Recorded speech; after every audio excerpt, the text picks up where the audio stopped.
Then I have, I'm not sure about the other rows, but if you guys want to come up front, Don't be afraid of the front row. front row. It's not, well, EJ, I was going to say it's like church. We always want the first ones up front, right? Is that what that is? All right, well, he's going to actually get some more, but if you guys want to, you're more than welcome to stand. But EJ, would you come up here, please? We'll do our invocation and our pledge here. Thank you all for coming out this evening. All right, if you will, if you'll push that button on the top of that, sir, and get it started. Right on top. There you go. Just want to say thank you to all those that have come out tonight, and appreciate those that are interested in the well-being of our city. And we're stronger and we're better together. Father God, we come to you tonight simply saying thank you for your goodness and your mercy. We recognize that, Lord, we're here today because of who you are and what you've done in our hearts and our lives. At the end of the day, Lord, we're just stewards. We're stewards of your land, of your country, of your city. And so thankfully tonight we can come here to honor you and just do the right thing. I'd ask you, God, that you give the leadership the guidance tonight, that they would represent the people well. That, Lord, they would look to be honest and they would look to honor you in what they do. Lord, we thank you for the city of Shepherdsville. God, every man and woman that is on the council, our mayor, our firefighters and our police officers and our city workers. God, you would protect them. They put their life on the line every single day for us to be able to stand here today and do what we do. And so we say thank you for that. God, just bless this evening. Help us to once again honor you in all we say and we do. We love you and we thank you. In Jesus' name, amen. I pledge allegiance To the flag of the United States of America and to the republic for which it stands, one nation, under God, indivisible, with liberty and justice for all. Pastor, thank you so much. Thank you, Mayor. Thank you so much. All right. Miss Brenda, it's 6:03 for our meeting. Can we get a call, roll call, please? Bonnie, Here. Brad, Here. Jennifer, Here. Here. Faith is absent, Mike, All right. I need a motion to approve the minutes from our special meeting, May 12th. Motion. A motion by Rob, Second. second by Jennifer.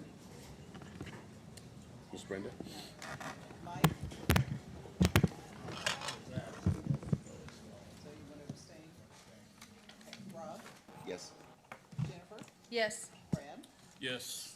and Bonnie. Yes. All right, thank you, council. Also need approval for the minutes on our regular meeting, May 12th. Motion. Motion by Rob, Second. second by Jennifer. Okay, and you want to abstain, Mike? Yes. Rob, Yes. Jennifer, Yes. Brad, Yes. Bonnie. Yes. All right, thank you all again on that. And then last but not least, our meeting, our special council meeting, May 27th. Bless you. Motion. Second. All right. Okay, Bonnie, Yes. Brad, Yes. Jennifer, Yes. Rob, Yes. and Mike.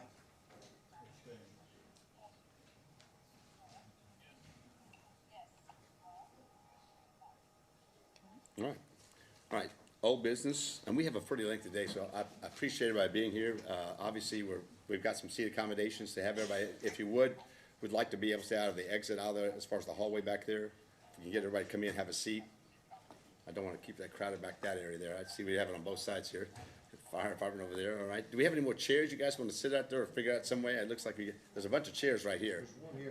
You've got a couple here. You got three more here. Please have a seat. We'd love to have you here.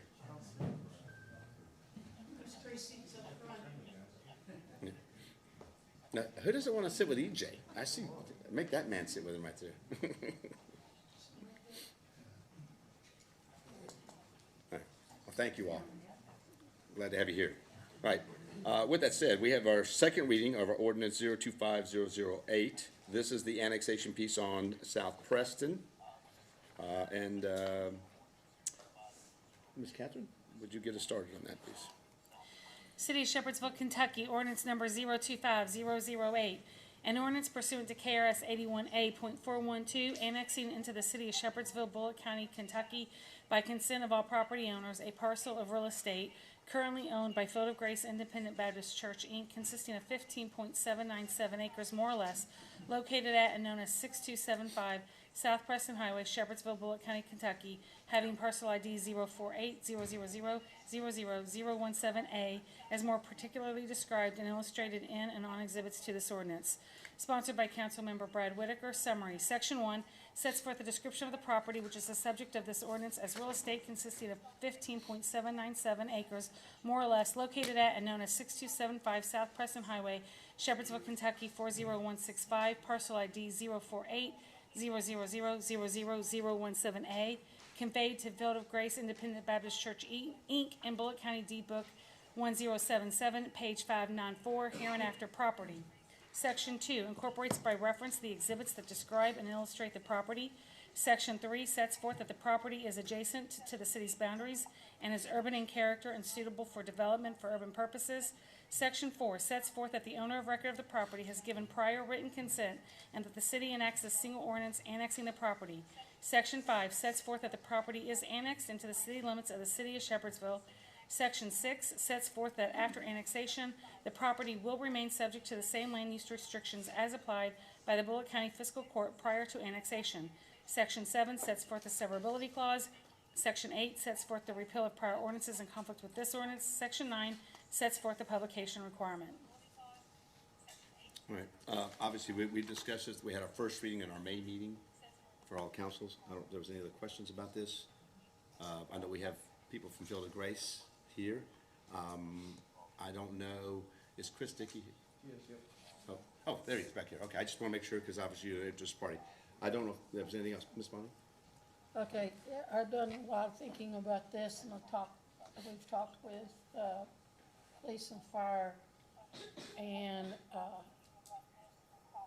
the choice is either put in the housing or put in warehouses. I'm not putting in any more warehouses out there.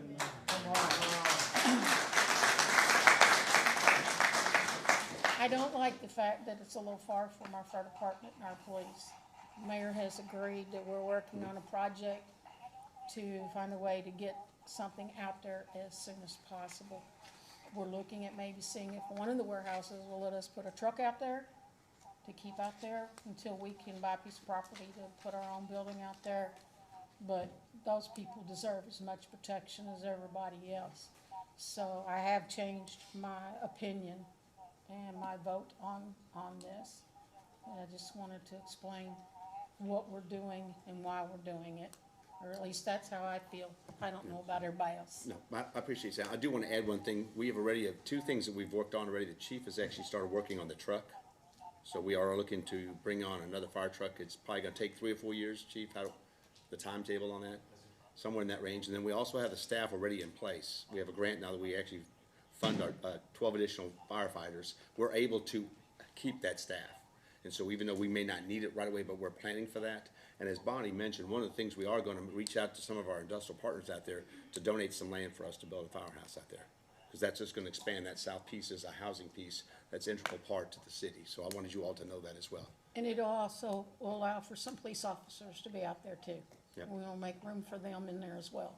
Yep, I appreciate that, Bonnie, thank you. Did anybody else? Mike, did you wanna add anything to this? Or Rob? No, I was like Bonnie, I had some concerns about, our coverage and stuff and, excuse me, sewer connections and such. Got those answered, taken care of, and so, And we also too wanna mention, I know Faith is not here, but Faith did mention to me in a conversation, she was concerned about the 4 residents in between the two. And then that we are obviously gonna make it available for them to get sewers, becomes part of the annexation process as well. But there, anybody that's in those 4 houses that would like to have the sewers, we're gonna make that available for them as well. So we just want to make sure that you guys know, when it comes to our development, we wanna make sure that you guys are aware of that. Okay, thank you, Ms. Bonnie.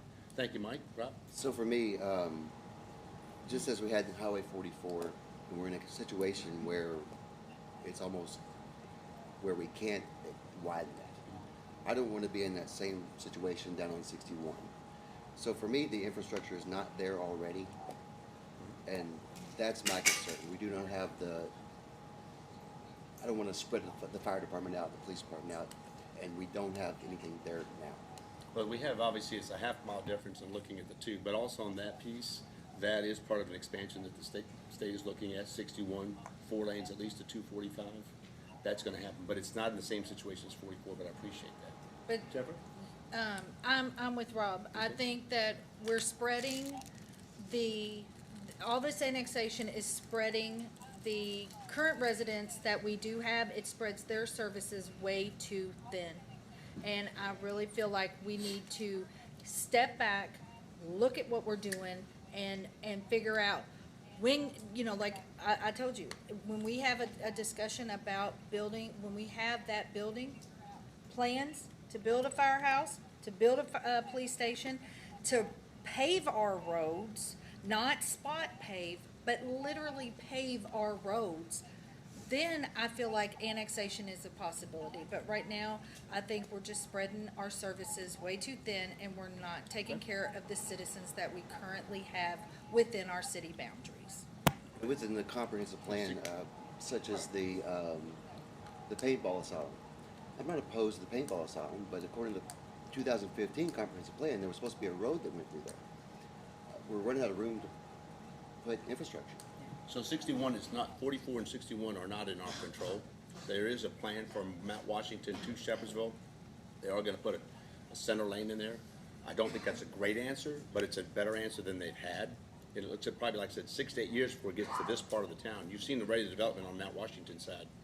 But on 61, the biggest thing that I liked about it from a standpoint of it being housing instead of being warehouses, I also like the fact that these folks can just go 3 minutes and be right on exit 112 and go north and south.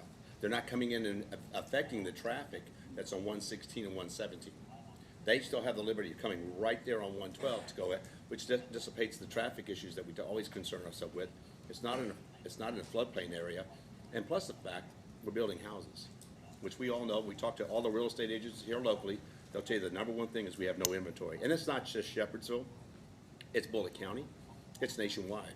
So if we have an opportunity to bring 80 or 90 more homes, that's obviously people that want to be here with us. We want to make those accommodations anytime we can. So I appreciate it. Brad, would you like to add something?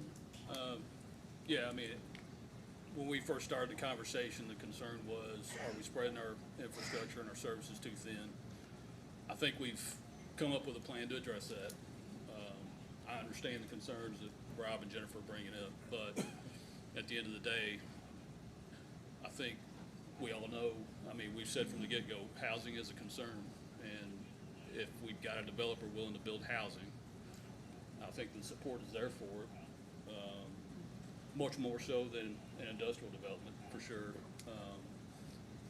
But I think that would secure that area going forward as more of a residential zone and not an industrial zone, so. And I'm just gonna add that it's not that just because we put that there, the residential district there, there's still all this property around. It's happening to my house. It can happen out there. Just because we put that there does not mean it's not gonna stop having warehouses around these people's homes. Half this room right now is fighting because a warehouse is gonna be in their backyard. That's exactly what we're gonna face when we put housing where future use is commercial and business. That's just how I see it. I understand that, but, I think that's up to this body to control, so. It won't be though, because it's in the county. It is not for us to control. We would only control this because we're bringing it into the city. Well, if they Right, want a warehouse, they'll come But and I ask for don't, an I don't annexation. think an industrial development's gonna happen without our sewers, so. And I don't think it'll be industrial. I think it'll be commercial and business. Like I said, at the end of the day, for me, I support housing and, And I love housing. I support it as well. Thank you all. Thank you. I appreciate it. Miss Brenda, can I get a vote on this, please? I need a motion. I'll make a motion to approve. Yep. Second. All right. Miss Brenda? Bonnie, Yes. Brad, Yes. Jennifer, No. Rob, No, Mike, Yes. Council, thank you. I apologize. Sam, would you please come up here? I was gonna get you to start with, and I just got busy. Now, come on up here. This is Sam Satterley, and she is our new Parks Rec Director, doing really good things for us. She's got a great proposal that we're pretty excited about. Don't know the length of time of all doing this, but Sam, I'll let you take it over. Thank you. Good evening, council, mayor, everyone. I know not all of you are here for this, but I'm going to pretend like you are. As Mayor said, my name is Sam Satterley. I'm the Parks and Rec Director here in Shepherdsville. And tonight, I'm just going to give a brief overview. My intention is to apply for a federal grant to expand our park system. So this is, go to the next slide, Brenda. So the Recreational Trails Program is a federally funded matching reimbursement grant program that benefits communities and enhances the quality of life. The minimum grant request is $25,000. The maximum is $250,000. That is what I'll be asking for. I'm not sure what you're seeing. So funds can be used for a variety of things. Provide assistance for acquisition of easements, development and maintenance of recreational trails and trailhead facilities. And then eligible applicants are city and county governments, state and federal agencies. Next slide, please. So, Sorry, the, hold on. that's okay.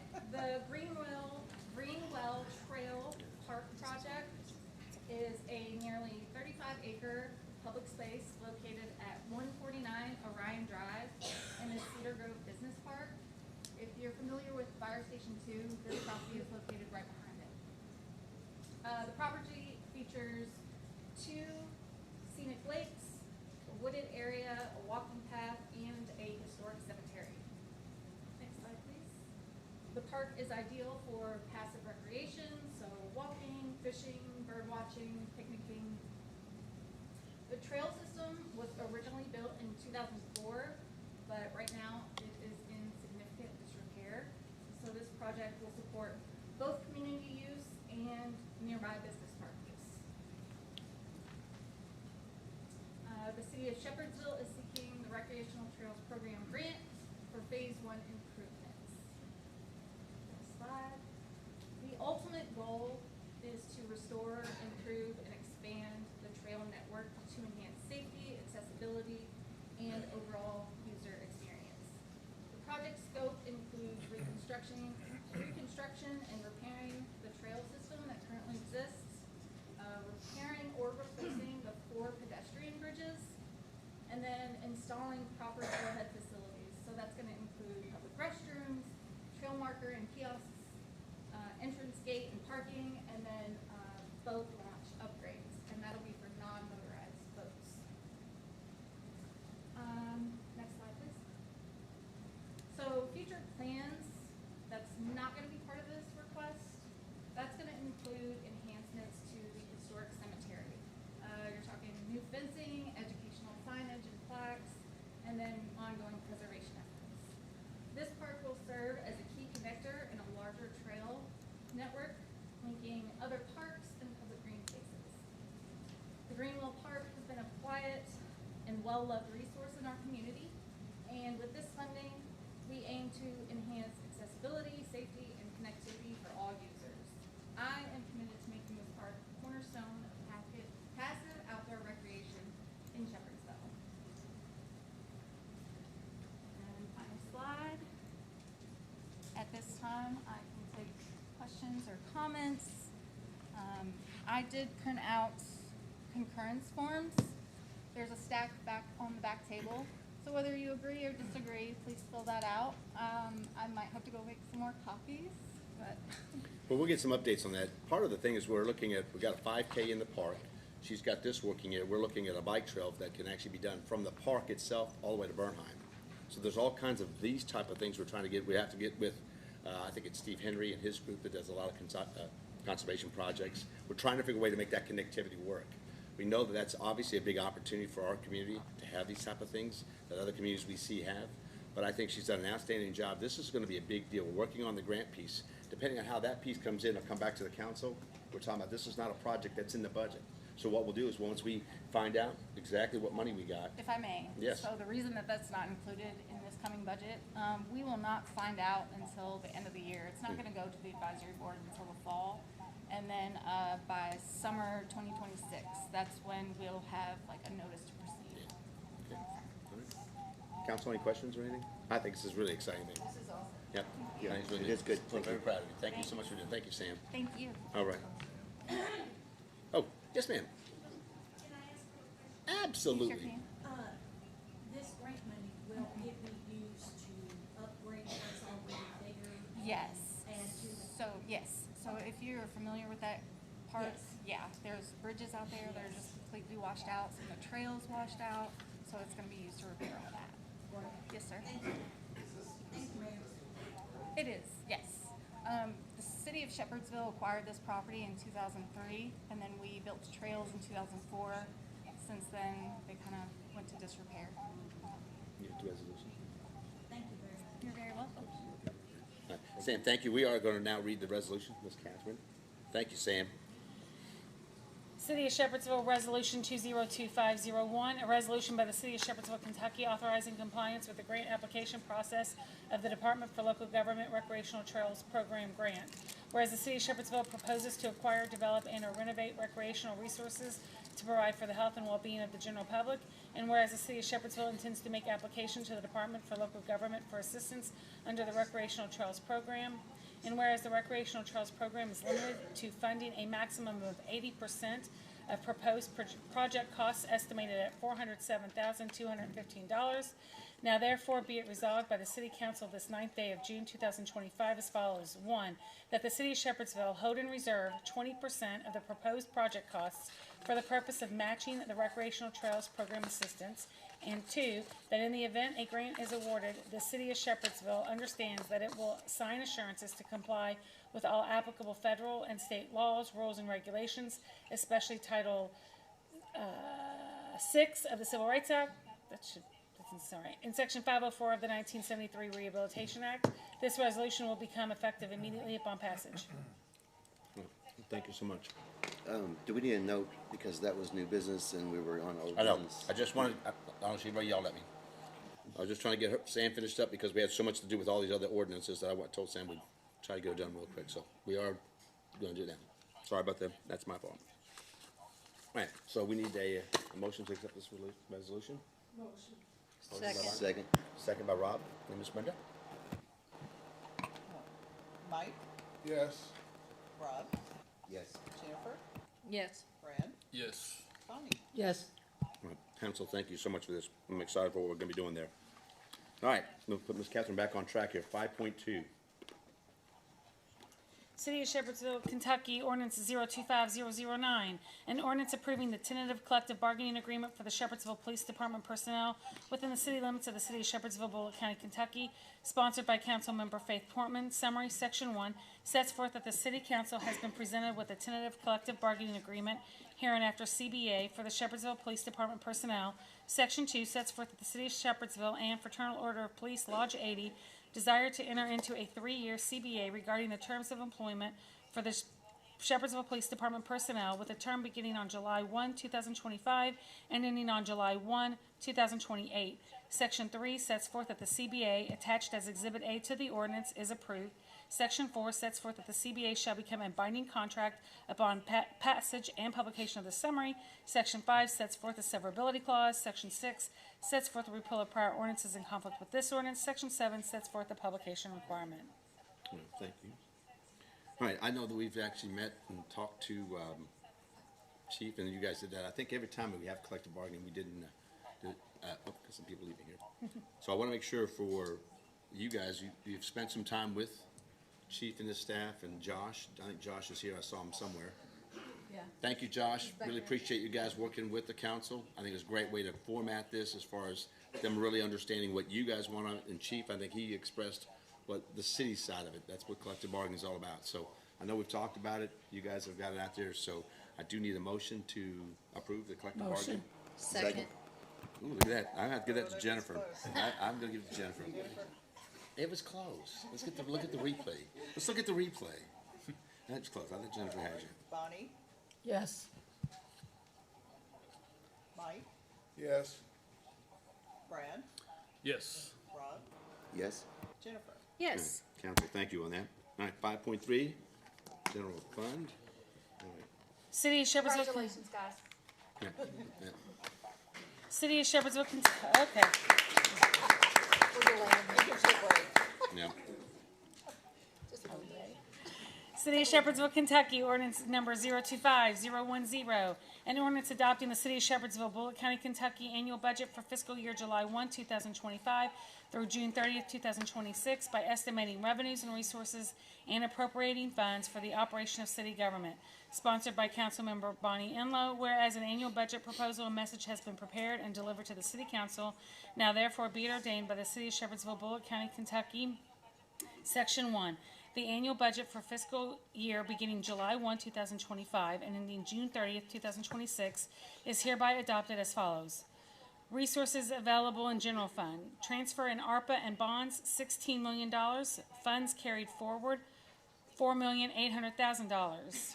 Resources available for MAP LGEA, $0. Total fiscal year 2024-2025 carryover, $20,800,000. Estimated revenue, occupational tax, $18,540,000.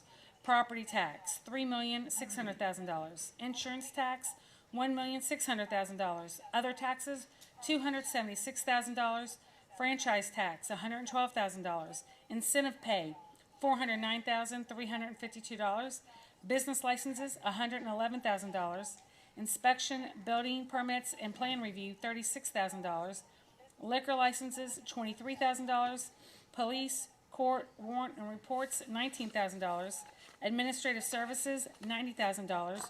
Restricted revenue, $1,300,000. Miscellaneous revenue, $503,000. Interest earned, $646,090. Municipal road aid for under MAP LGEA, $192,000. Total estimated revenues under general fund, $27,265,442. Total estimated revenues under MAP LGA, $192,000. Total resources available for appropriations, $48,065,442. Total resources available for appropriations under MAP LGA, $192,000. Appropriations. Administration, under general fund, total payroll expenses, $1,211,000.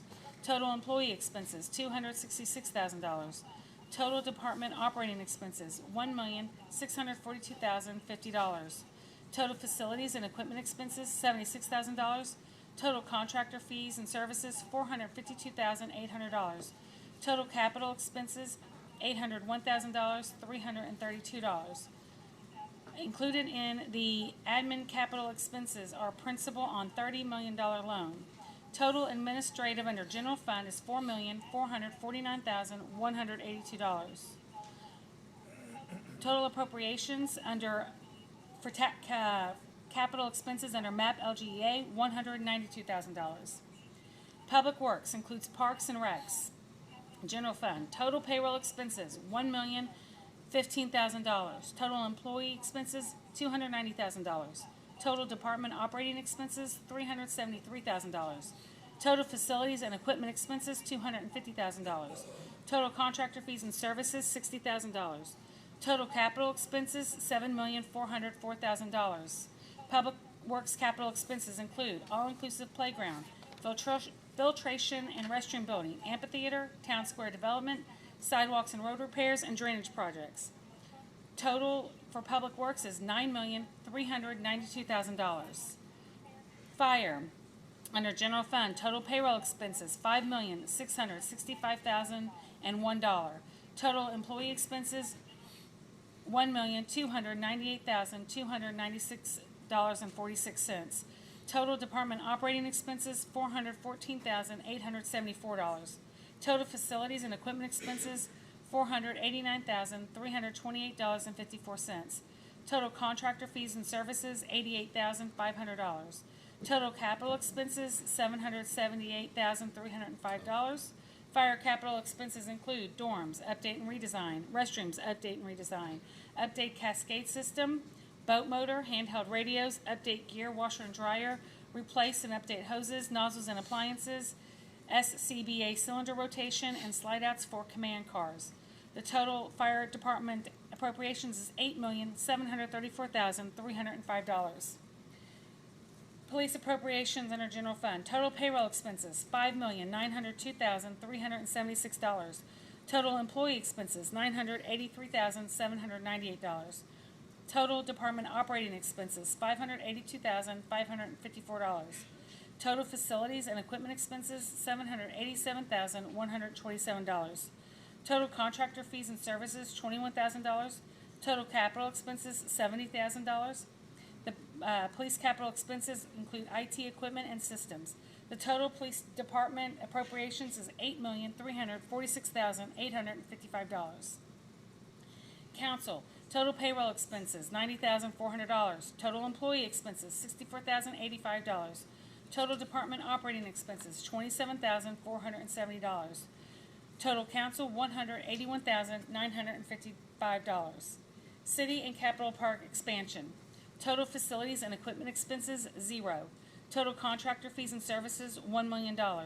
Total capital expenses, $15 million.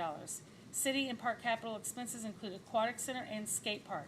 Total city and park capital expansion, $16 million. Overhead. Total payroll expenses, $0. Total employee expenses, $15,000. Total department operating expenses, $39,000. Total facilities and equipment expenses, $595,500. Total contractor fees and services, $258,500. Total capital expenses, $50,000. Overhead capital expenses include replace AC units. Total overhead, $958,000. Excess of resources over under appropriations, $3,145. Estimated fund balance to be carried forward to fiscal year 2026, 2027, $3,145. Section 2, the provisions of this ordinance are hereby declared severable, and if any section, clause, line, paragraph, or part of this ordinance shall for any reason be declared invalid or unconstitutional, the same shall not affect the validity of the remainder of this ordinance. Section 3, all prior ordinances or parts of any prior ordinance in conflicts herewith are hereby repealed. Section 4, this ordinance is adopted in accordance with KRS 83A.060 in that it was introduced and given first reading on June 2nd, 2025, and given second reading on June 9th, 2025, and shall be in full force and effect upon publication pursuant to KRS Chapter 424. So, thank you, Catherine. As stated, make sure that what we have listed here, if there's any other projects, we will be bringing them to you. I also want to make sure that we talked about sidewalks. Right now, Public Works is actually getting us estimates on different aspects of the city, so we're gonna bring those to you because we really don't know what section and how much it's gonna cost, but we're gonna bring that to you so you can see it. So you're supposed to get estimates on that. So I wanna make sure that at least on that, that's really a hard one to actually give you any kind of number on that, especially for when we're looking to try to do in the city. So with that said, I need a motion to approve. Motion. Second. I'll say. Second, all right. Ms. Brenda? Oh, no worries. Okay. Mike, Yes. Rob, No. Jennifer, No. Brad, Yes. Bonnie. Yes. All right, thank you, council, and I appreciate it. We got it passed, and we're gonna work on our projects, keep everything going with the city. Thank you all. All right, Ms. Catherine, 5.4. City of Shepherdsville, Kentucky, ordinance number 025011, an ordinance adopting the City of Shepherdsville, Bullitt County, Kentucky sewer operation and maintenance budget for the fiscal year July 1, 2025 through June 30, 2026, by estimating the revenues and resources and appropriating funds for the operation of the sewer department. Sponsored by Council Member Jennifer Mendez, whereas an annual budget proposal and message has been prepared and delivered to the City Council, now therefore be it ordained by the City of Shepherdsville, Bullitt County, Kentucky. Section 1, that the annual budget for the fiscal year beginning July 1, 2025 and ending June 30, 2026 is hereby adopted as follows. Resources available under sewer. Fund balance carried forward from fiscal year 2024-2025, 0. Estimated revenues. Sewer revenue, Louisville Water Company, $3,802,500. Sewer revenue, Mount Washington Sewer, $31,548.13. Jim Beam payment, $2,300,000. Sewer capacity fee, $25,000. Sewer connections tap-on, $50,000. Sewer connections interceptor, $2,000. Residential community sludge, $5,000. Interest income, $240,000. Miscellaneous revenue, $0. Total estimated revenues, $6,456,048.13. Total resources available for appropriations, $6,456,048.13. Appropriations, total payroll expenses, $1,500,854. Total employee expenses, $284,500. Total department operating expenses, $785,700. Total facilities and equipment expenses, $1,260,500. Total contractor fees and services, $460,000. Total capital expenses, $2,161,999.96. Capital expenses include principal on loan payment, equipment purchases, small sewer projects, treatment plant site improvement. Total for administrative, $6,453,553.96. Total appropriations, that was total administrative. Total appropriations is $6,453,553.96. Excess of resources over under appropriations, $2,494.17. Estimated fund balance to be carried forward to fiscal year 2026-2027, $2,494.17. Section 2. The provisions of this ordinance are hereby declared severable, and if any section, clause, line, paragraph, or part of this ordinance shall for any reason be declared invalid or unconstitutional, the same shall not affect the validity of the remainder of this ordinance. Section 3. All prior ordinances or parts of any prior ordinance in conflict herewith are hereby repealed. Section 4. This ordinance is adopted in accordance with KRS 83A.060 in that it was introduced and given first reading on May 27, 2025, and given second reading on June 9, 2025, and shall be in full force and effect upon publication pursuant to KRS 424. I think that's wrong, though. Wasn't the first reading on June 2nd? Yeah, we did both of them. Okay. No, did we do? Yeah, because that's, We did them. yes, we did. Okay. So this ordinance is adopted in accordance with KRS 83A.060 in that it was introduced and given first reading on June 2nd, 2025, and given second reading on June 9th, 2025, and shall be in full force and effect upon publication pursuant to KRS Chapter 424. Oh, 'cause that's what we did. Okay, Ms. Catherine, thank you. Yeah. Motion to approve. Motion. Okay, Second? Second. all right. Yeah, Bonnie and Brad. Bonnie, Yes. Brad, Yes. Jennifer, No. Rob, No. Mike. Yes. Council, thank you.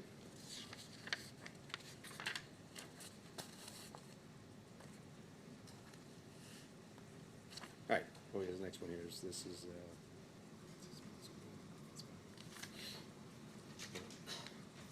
that's all right, the next one is 5.5. City of Shepherdsville, Kentucky, ordinance 025012, an ordinance repealing ordinance 019283 of the City of Shepherdsville related to personnel and pay rate classification plan for city employees and non-elected city officers for the City of Shepherdsville, Bullitt County, Kentucky, sponsored by Council Member Brad Whitaker. Summary. Section 1 sets forth that ordinance 019283 passed on February 11th, 2019 is repealed in its entirety. Section 2 sets forth the severability clause. Section 3 sets forth the repeal of prior ordinances in conflict with this ordinance. Section 4 sets forth the publication requirement. And before we go to vote, I think Bonnie wanted to make a Oh, comment. yes, thank you. Okay, we've had some back and forth on this subject. Of course, I've been highly against doing this, and we have come to a resolution on how to fix this. There's several things out there that we read up on. I sent copies of legislation, stuff I found, and so it's more to interpretation of the law. And we all know how that goes. When you get a bunch of lawyers in the room, you're gonna get a different opinion from every single one We Um, of have them. a good one here, though. But even still, what we came down to, the attorney and I had a long talk, and I did apologize to her for the last meeting I was with her, because it made it look like I was attacking her, and it wasn't my intent. I was just being forceful about how I felt. But we worked it out, we had a long talk, and we've agreed that what we're going to do is we are gonna take this part of the ordinance out. We are going to have put in diligent community, all the job classification needs and everything will be on there, and if they are changed, it has to be put in here for us to see. But what we are going to do and vote on will be having a regulation for education and qualifications for each job. We will vote on that. That will give us the control to make sure that jobs don't get dummied down so that you can give your cousin the job instead of somebody that's qualified to do the job. And that way we keep good people, smart people, doing the right jobs. And so we've agreed on that. I've already gone through and done a whole bunch of it for Catherine, save her some time. She's working with the department heads right now on it. That's about done, and so we'll have this ready soon to have out there. And we, like I said, we've worked together and we came up with a solution to solve the problem. Do you have anything to add to that, Catherine? No, we're just still revising it, so, and making sure that it still complies with the law. And to your point, I do think that KLC would still take the position that that is not appropriate, but, or that it doesn't meet the law. But as I've disagreed with them on other things, I think that in this limited capacity, because it does not control who the mayor can hire, any more than when you all say you can only hire one assistant deputy clerk or whatever. You know, setting some of those parameters, I do think affects the pay and the budget. So I think as long as we keep it to, Making the job match the fact. yeah, and keeping it to what I would call like not a minimum, but not a list of 20 requirements. Right. That I think that it'll be sufficient. Definitely education and levels of experience. I think you can absolutely say that that's what your pay is based on, and you all are in charge of setting that. So for that reason, I would support that, even though I think that KLC may interpret that differently. But it is up to interpretation because no court has decided on it, and so. But yeah, so I think, and I appreciate that, and I'm glad we were able to kind of work together and come to a solution that, at least for you, and we'll see about the other council members when we present it, but at least for you, addressed your concerns. Did you want to have something? I don't know if you were, you were ready to say something. Yeah, I know there's been disagreement over, you know, what we can have and what we can't have in it. You know, so from my point of view, I think the best course of action is just to follow what our attorney opinions are, and replace it with something that's more foundational that we can build on. One of the things that we worked on in respect to this is authorization levels for each of those positions in each department. And what that does, it gives us a little more budgetary oversight control, so that, you know, we know exactly from budget year to budget year what position we are budgeting for, and those can't be changed without our authorization. And how many? And how many. I mean, that's a huge budgetary oversight thing that allows us to have. So from that standpoint, I'm glad we were able to get that through. Sounds acceptable. Mike, Jennifer, anything? Well, it's like, you know, it's like Bonnie and what Brad just said, about, the oversight. I don't think any of us want to hold any position or money hostage. But I do, and I can't express this any greater. Any council needs to follow the money. That is the only thing we have, is to finance things or not finance things. We have to collect every dollar that the administration gets to spend on services, employees, buildings, whatever. And I think there's not been enough. Now, I don't mean put your thumb on anybody, but I would definitely like to see council as a whole work to get better explanations of what money is, why they want to spend money, how much, and what for. Now, I know we can't control a lot of things. There's been a lot of changes that used to be done this way, and it's not now. So,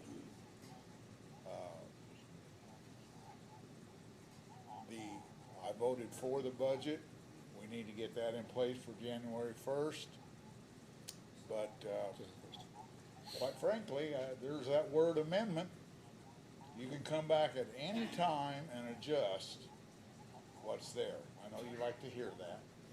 But that's it. If we appropriate money for a fund, we can investigate, we can look and see how it's going, what it's being spent for, and do we need to make any adjustments to that for whatever reason. You may need to increase, you may need to decrease.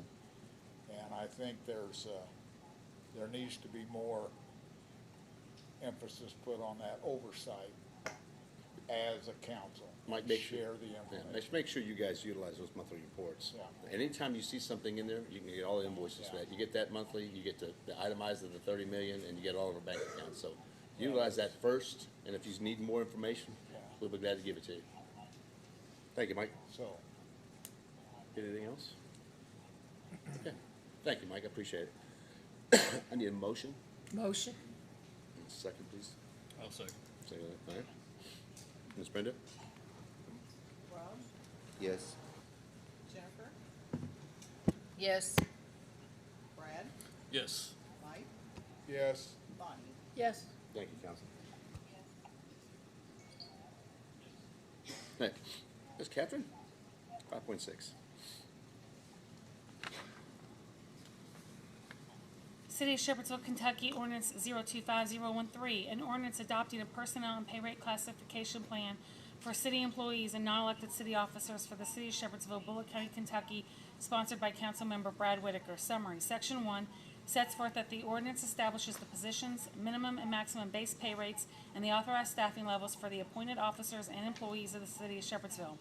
Section 2 sets forth the positions, base pay rates, and authorized staffing levels for the administrative department. Section 3 sets forth the positions, base pay rates, and authorized staffing levels for the Public Works Department. Section 4 sets forth the positions, base pay rates, and authorized staffing levels for the Wastewater Treatment Plant Department. Section 5 sets forth the positions, base pay rates, and authorized staffing levels for the Fire Department. Section 6 sets forth the positions, base pay rates, and authorized staffing levels for the Police Department.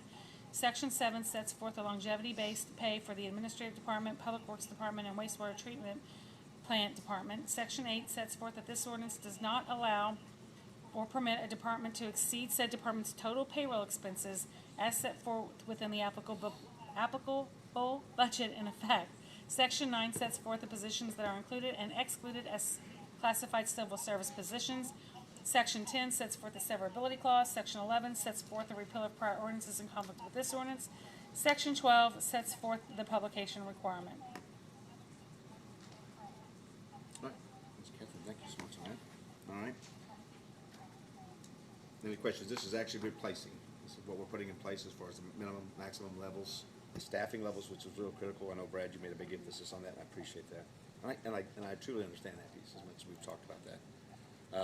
All right, any questions on this part? I just wanna say that back in February, we were told that we needed to do that for we needed to go out on this, make sure no one was going over, and every year this is now the third year, all we do is raise it. That's all we do. We never, ever are holding ourselves accountable for this part of the budget. I'm just saying. And we were told in February to make sure that it was done. Okay. I'll just, if I can add to that, I think the problem is the way our longevity pay is structured is causing us a lot of issues. I think we really, over the next year, we've really got to look at this. I did a little back of the envelope math, and based on our current revenues, our employee costs are 64.5% of our budget, based on our current yearly revenues. And over the last 3 years, that number has grown at a 7.92% compound annual growth rate. I don't think that's sustainable. And now's the time to try to rein that in. I mean, I know we're still growing and we're adding positions and things like that, but we really got to figure out a way that we can grow responsibly. Because I think it's gonna get out of hand sooner rather than later, and I've expressed this before, I don't want us to be handcuffed 5, 8, 10 years down the road where employee costs are 90% of our budget, and then we're stuck, and we can't do these projects that we wanna do, so. Right. Okay, no, I appreciate it. And I do think it's a concern. We've talked about that before. Obviously, we are going to have to, obviously, with each department head, as we move forward, staffing levels are gonna be there. We need to keep growing. We got a Parks Rec position that has only one person in it. It's gonna grow with everything. We've got all the projects. Same thing with we're adding to the police and fire department to make sure we're servicing our community. So when you look at that, we've got to make sure that we have those people in place. But I do think it's, the market does dictate some of those things as far as we want to make sure we've got the services for our folks out here. And if we're going to have that, pay comes into play. And we do a lot of things that we talked to Chief Jody and Chief Steve about where we're going to be in the next 5 years. That's going to be a concern. So we'll keep doing this. And again, we'll look at it as well. And I think the biggest part about the reason why we move the rates is to make sure that we stay within compliance. It's not so much as that we want to give them that. If you look at a lot of folks that are in place, there was only the 2 that were even questionable as far as the maximum pay. I just do think that we've done some things over the last 5 and 6 years that have kind of created it. We just got to keep curbing it down. Yeah, I mean, I don't have any problem with the positions that we have and adding things, but I think the structure that we have is it's causing us to get out of bounds of what our model is, so No. maybe we need to do something to adjust that. And the other factor in this is the 65 interchange. It's not just a small town of 15,000 people. We have 600,000 cars come up and down that road. And because of the fact we have limited access, if we don't put speed in the service that we give on the interstate, we know what kind of traffic that means for the community. So until we have another artery to get in and out of our city, we have got to utilize our folks to make sure that we get roads up and running again, especially 65. We've all seen it. We have an accident on either north or south, we can see it. Because it starts coming in on 61, because it's the only artery the city has to get in and out of the city when you have a problem on the interstate. So, Brad, we'll look at it. We'll keep looking. I think it's a fair comment that we have to, with each department, keep being what I call financially responsible for how we grow and how we balance that. So, I appreciate your comments, both of you guys. Okay, I do need a motion. But do we get a motion on this one? I'll make a motion. All right, Brad, I need a second, please. Second. All right, Miss Brenda. Bonnie, Yes. Mike, Yes, Rob, I'm a no on this one. Jennifer, I'm a no. Brad, Yes. Bonnie. Yeah. Okay, thanks, council. All right. You ready for a new business now? Yeah. All right. 6.1. City of Shepherdsville, Kentucky, ordinance 025014, an ordinance amending ordinance 024036 related to the minimum bid threshold for materials, supplies, equipment, or services, and exceptions and exemptions thereto in the city of Shepherdsville. Sponsored by Councilmember Jennifer Mendez. Summary. Section 1 sets forth that ordinance 024036 is amended as follows. Section 2 sets forth that Section 1 amends the threshold for which a newspaper bid is required involving expenditures set forth in KRS 424.260 subsection 1 shall be set at and shall not exceed $40,000. Sets forth that the city shall comply with all provisions set forth in KRS 424.260. Section 3 sets forth the severability clause. Section 4 sets forth the repeal of prior ordinances in conflict with this ordinance. Section 5 sets forth the publication requirement. All right. And I know we discussed this, but for all of you here, I know Brad, you were mentioning back when you were here, it was 30. It was 30 for a long time. Yeah.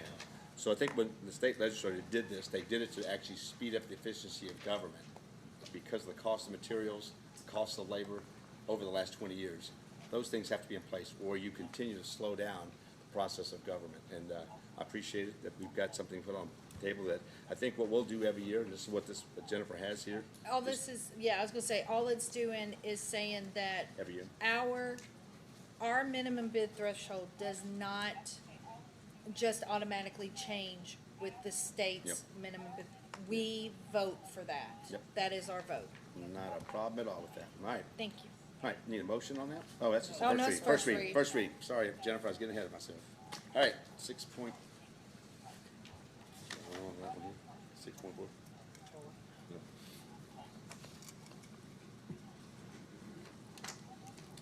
Are the property owners here for this one? I This don't is, think anybody- what is it? Is anyone here on 134 Salt River Plant Road, the rezoning of that? Anyone? Okay, I'll just read it. City of Shepherdsville, Kentucky, ordinance 025015, an ordinance amending the Bullitt County City zoning order and the Bullitt County City zoning map as amended, changing the zoning of 0.4362 acres more or less, located at 134 Salt River Plant Road in the city of Shepherdsville, Bullitt County, Kentucky, also known as parcel 056-000-00002, from R3 residential to B2 central business, sponsored by Councilmember Rob Adams. Summary. Section 1 sets forth that the Bullitt County Joint Planning Commission held a public hearing on May 8, 2025, docket number 20250-23, and based on the testimony and evidence presented at that hearing, recommended that the Bullitt County City zoning order and the Bullitt County City zoning map be amended to change the zoning of 0.4362 acres more or less, located at 134 Salt River Plant Road, also known as parcel 056-000-00002, hereinafter subject property, from R3 residential to B2 central business. Section 2 sets forth that the City Council adopts the Bullitt County Joint Planning Commission's findings of fact and recommendations set forth in docket number 2025Z-23. Section 3 sets forth that the Bullitt County City zoning order and the Bullitt County City zoning map are amended to change the zoning of the subject property from R3 residential to B2 central business. Section 4 sets forth the severability clause. Section 5 sets forth the repeal of prior ordinances in conflict with this ordinance. Section 6 sets forth the publication requirement. All right, thank you, Ms. Catherine. And this, they have a good site map, drainage worked out, retention ponds, sidewalks down Blue Lick, or not Blue Lick, Saltwell Drive. So it looks good. Yeah, it's Beach Group. Are you asking or saying? No, I was just, He was just saying what Oh, they're you were doing. saying, okay. just coming. Alright. The next one is 44. Do we want to call Rusty, or call Mark up? Mark Edison? No, Mark Edison. Mark, I saw I think him. it's your time to come up. We're gonna start if you wanna at least, this wasn't put on for a hearing, but obviously if you wanna speak for 44, Mr. Mulvaney.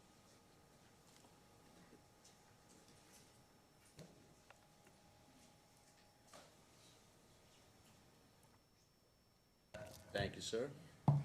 Mark Edison, I'm here tonight representing Mr. Mulvaney and his affiliated companies on the rezoning request for highway, for 44 Auto. All of you should be familiar, it's right down the street here on Highway 44. The reason for the request, Mr. Mulvaney has been operating that business for approximately 20 years at that location. It's consisting of 7 different tracts of property, most of which are only 25 feet wide. When he decided to upgrade his business by tearing down the 2-story building and building a new building, he found out he couldn't do that because you can't cross property lines and the property wasn't zoned correctly. Your comprehensive plan calls for commercial. The new proposed comprehensive plan calls for commercial. Everything around it is commercial. You've got a shopping center in the back. You've got a Speedway gas station, auto repair, Napa, across the street, O'Reilly's Auto, Sonic, and immediate care. So the entire area is commercial. We're just asking that you bring it into compliance with the comprehensive plan and rezone it to B1. Any questions? What about, what is it, Carpenter Street? Does it touch that? What's that? Carpenter Street? Well, it depends on which map you look at. Some call it Hester Street, some call it Carpenter.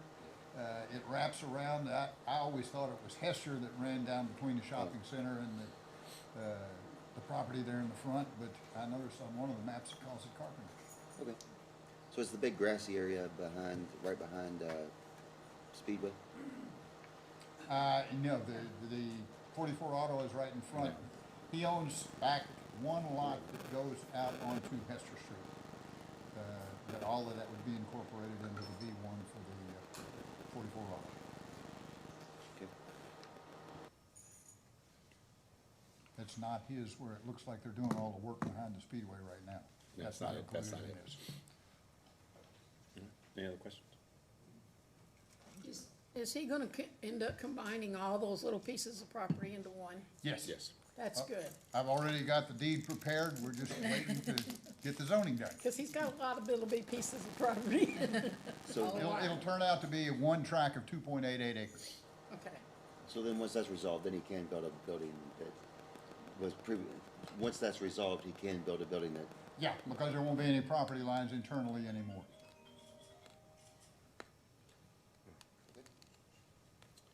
Mark, thank you for coming in this All right, evening. thank you We all. appreciate that. Thank All right. So you have how many of you? One, two, three, Is there four. anyone else for some reason that wanted to speak on this rezoning? Yes, ma'am. I would. Okay.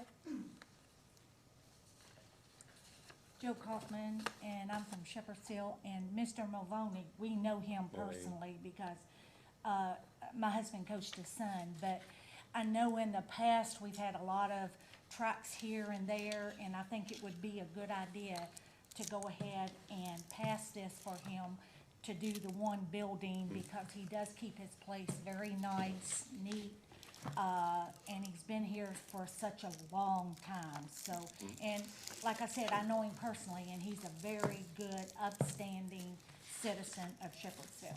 Okay. Thank you. All right, thank you, Ms. Joe. Okay, Catherine, I'll let you read through these. Okay. City of Shepherdsville, Kentucky, ordinance 025016, an ordinance amending the Bullock County City zoning order and the Bullock County City zoning map as amended, changing the zoning of 0.19 acres more or less located at Highway 44 East in the City of Shepherdsville, Bullock County, Kentucky, also known as parcel 037 NE007003, from B2 Central Business to B1 Business Highway, sponsored by Councilmember Jennifer Mendez. Summary, Section 1 sets forth that the Bullock County Joint Planning Commission held a public hearing on May 8, 2025, docket number 2025Z-16, and based on the testimony and evidence presented at that hearing, recommended that the Bullock County City zoning order and the Bullock County City zoning map be amended to change the zoning of 0.19 acres more or less located at Highway 44 East, also known as parcel 036000000. All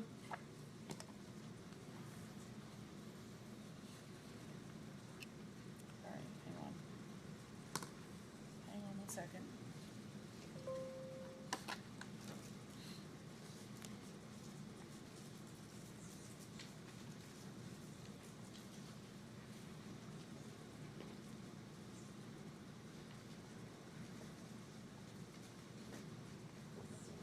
A different number.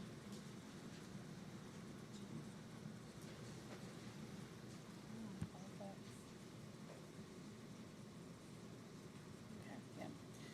All right, also known as 037 NE007003, hereinafter subject property from B2 Central Business to B1 Business Highway. Section 2 sets forth that the City Council adopts the Bullock County Joint Planning Commission's findings of fact and recommendations set forth in docket number 2025Z-16. Section 3 sets forth that the Bullock County City zoning order and the Bullock County City zoning map are amended to change the zoning of the subject property from B2 Central Business to B1 Business Highway. Section 4 sets forth the severability clause. Section 5 sets forth the repeal of prior ordinances in conflict with this ordinance. Section 6 sets forth the publication requirement. All right, 6.6. Okay. Want me to just go through? Yep. City of Shepherdsville, Kentucky, ordinance 025017, an ordinance amending the Bullock County City zoning order and the Bullock County City zoning map as amended, changing the zoning of 0.302 acres more or less located at 355 Highway 44 East in the City of Shepherdsville, Bullock County, Kentucky, also known as parcel 037 NE007004, from B2 Central Business to B1 Business Highway, sponsored by Councilmember Jennifer Mendez. Summary. Section 1 sets forth that the Bullock County Joint Planning Commission held a public hearing on May 8, 2025, docket number 2025Z-17, and based on the testimony and evidence presented at that hearing, recommended that the Bullock County City zoning order and the Bullock County City zoning map be amended to change the zoning of 0.302 acres more or less located at 355 Highway 44 East, also known as parcel 037 NE007004, hereinafter subject property, from B2 Central Business to B1 Business Highway. Section 2 sets forth that the City Council adopts the Bullock County Joint Planning Commission's findings of fact and recommendations set forth in docket number 2025Z-17. Section 3 sets forth that the Bullock County City Zoning Order and the Bullock County City Zoning Map are amended to change the zoning of the subject property from B2 Central Business to B1 Business Highway. Section 4 sets forth the severability clause. Section 5 sets forth the repeal of prior ordinances in conflict with this ordinance. Section 6 sets forth the publication requirement. All right, you want to take a drink of water? Now I'll read one more. City of Shepherdsville, Kentucky, ordinance 025018, an ordinance amending the Bullock County City Zoning Order and the Bullock County City Zoning Map as amended, changing the zoning of 0.361 acres more or less, located at Highway 44 East in the City of Shepherdsville, Bullock County, Kentucky, also known as parcel 037NE007005, from R2 Residential to B1 Business Highway, sponsored by Councilmember Jennifer Mendez. Section 1 sets forth that the Bullock County Joint Planning Commission held a public hearing on May 8, 2025, docket number 2025Z-18, and based on the testimony and evidence presented at that hearing, recommended that the Bullock County City Zoning Order and the Bullock County City Zoning Map be amended to change the zoning of 0.361 acres more or less located at Highway 44 East, also known as parcel 037NE007005, hereinafter subject property, from R2 Residential to B1 Business Highway. Section 2 sets forth that the City Council adopts the Bullock County Joint Planning Commission's findings of fact and recommendations set forth in docket number 2025Z-18. Section 3 sets forth that the Bullock County City Zoning Order and the Bullock County City Zoning Map are amended to change the zoning of the subject property from R2 Residential to B1 Business Highway. Section 4 sets forth the severability clause. Section 5 sets forth the repeal of prior ordinances in conflict with this ordinance. Section 6 sets forth a publication requirement. You want to take a break now? Sure. All right, so we're going to take a quick break. Listen, first of all, thank you all for dealing with, I know we've got more coming up, but this is probably a whole lot more than you wanted, but just bear with us. I'm sure it's really exciting for you all, but we thank you for being here. All right, you ready? Do a motion then. Oh, no, this is all first readings. I just was being patient for the folks that, Let her take a drink. yeah. Oh. Okay. City of Shepherdsville, Kentucky, ordinance 025019, an ordinance amending the Bullock County City Zoning Order and the Bullock County City Zoning Map as amended, changing the zoning of 0.78 acres more or less located at 210 Carpenter Street in the City of Shepherdsville, Bullock County, Kentucky, also known as parcel 037NE008001, from B2 Central Business to B1 Business Highway, sponsored by Councilmember Jennifer Mendez.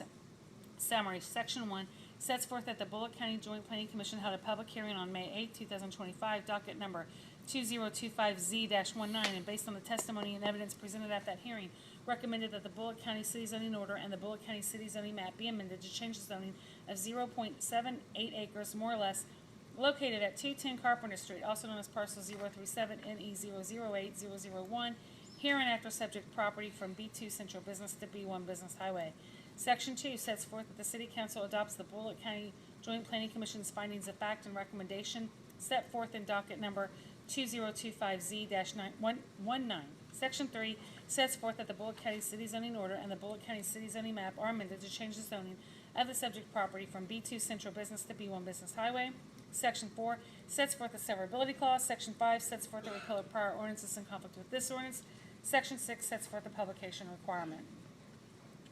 City of Shepherdsville, Kentucky, ordinance 025020, an ordinance amending the Bullock County City Zoning Order and the Bullock County City Zoning Map as amended, changing the zoning of 0.127 acres more or less located at Highway 44 East in the City of Shepherdsville, Bullock County, Kentucky, also known as parcel 037NE008005A, from R2 Residential to B1 Business Highway, sponsored by Councilmember Jennifer Mendez. Summary. Section 1 sets forth that the Bullock County Joint Planning Commission held a public hearing on May 8, 2025, docket number 2025Z-20, and based on the testimony and evidence presented at that hearing, recommended that the Bullock County City Zoning Order and the Bullock County City Zoning Map be amended to change the zoning of 0.127 acres more or less located at Highway 44 East, also known as parcel 037NE008005A, hereinafter subject property, from R2 Residential to B1 Business Highway. Section 2 sets forth that the City Council adopts the Bullock County Joint Planning Commission's findings of fact and recommendations set forth in docket number 2025Z-20. Section 3 sets forth that the Bullock County City Zoning Order and the Bullock County City Zoning Map are amended to change the zoning of the subject property from R2 Residential to B1 Business Highway. Section 4 sets forth the severability clause. Section 5 sets forth the repeal of prior ordinances in conflict with this ordinance. Section 6 sets forth the publication requirement. Last one. This one. City of Shepherdsville, Kentucky, Okay. ordinance 025-021, an ordinance amending the Bullitt County City zoning order and the Bullitt County City zoning map as amended, changing the zoning of 0.449 acres, more or less, located at Hester Street in the City of Shepherdsville, Bullitt County, Kentucky, also known as parcel 037-NE-008-005, from R2 residential to B1 business highway, sponsored by Councilmember Jennifer Mendez. Summary, Section 1 sets forth that the Bullitt County Joint Planning Commission held a public hearing on May 8, 2025, docket number 2025Z-21, and based on the testimony and evidence presented at that hearing, recommended that the Bullitt County City zoning order and the Bullitt County City zoning map be amended to change the zoning of 0.449 acres, more or less, located at Hester Street, also known as parcel 037-NE-008-005, hereinafter subject property, from R2 residential to B1 business highway. Section 2 sets forth that the City Council adopts the Bullitt County Joint Planning Commission's findings of fact and recommendations set forth in docket number 2025Z-21. Section 3 sets forth that the Bullitt County City zoning order and the Bullitt County City zoning map are amended to change the zoning of the subject property from R2 residential to B1 business highway. Section 4 sets forth the severability clause. Section 5 sets forth the repeal of prior ordinances in conflict with this ordinance. Section 6 sets forth the publication requirement. Thank you, Councilman. And all this. And this is all That was a for beautiful that job. property, as he mentioned, 2.88 acres that are all gonna be part of that business. And a lot of the area back there, you can start to see that this is becoming a very business-oriented back there, with different businesses that are migrating on Hester and Carpenter. Now, he's just combining that because it was never really taken care of to start with. All right, with that said, this is obviously where a lot of you guys are here today.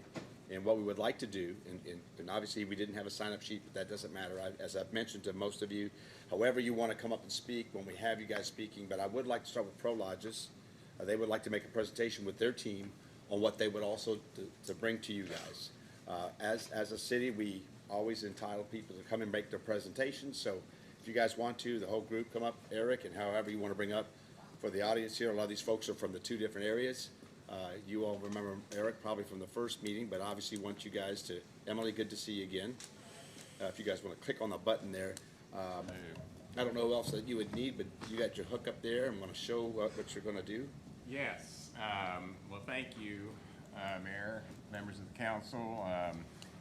Let me first thank Mr. Hibbard for sponsoring the first reading on this intent to annex. I am Eric Ferris. I've been out here a long time, not as long as Mark Edison, wherever he went. He had to go home and go to bed. He had to go to the grocery store, he said. Oh, okay. With me is my colleague Emily Vessels, whom you all know well. Adam Bray is here with us from Prologis. He's the vice president, one of the vice presidents with Prologis. We have other members of the team present as well. And also we have the property owner, Ms. Yoakum, and her son, Steve. Steve will be up here in a bit after some of the neighbors have had a chance to speak. I'm going to, Emily's, while she's getting things set up here, this is the end of a 3-month, really unprecedented process. We've not ever gone through preliminary meetings like this. But thanks to the mayor and Ms. Dozier for accommodating us, suggesting these ideas. And this started in March 6th with a preliminary meeting among our office and the Prologis team with city and county officials. At that time, the company had 2 tracks under contract. That was the Regina Thurman track and the Dorothy Yoakum track. That has changed over the course of the past 3 months, and we'll explain how that went. But initially, it contemplated 2 buildings, and they would be designated as Cedar Grove 11 and 12 because, as you know, Prologis already is a corporate citizen of the city of Shepherdsville with 10 buildings. and we'll talk about that a bit more in a bit. March 24th, there was a presentation made to the city about the intention of this and reintroducing Prologis to everyone. On April 16th, the team met with the Planning Commission chair just to get his feedback, and at that meeting he suggested the lighting restrictions that are going to be implemented on this property, a traffic restriction on no left, a no turn sign for Park Loop Road to protect the traffic moving toward exit 114, a berm and larger trees, which is also incorporated into this plan. On April 22nd, we were part of a community meeting that was set up actually in the park, and at that time we presented the plans, and a large number of neighbors turned out, and we answered a lot of questions that night. April 24th, there was a Cedar Place Homeowners Association and community meeting. On May 8th, the city meeting with the community took place.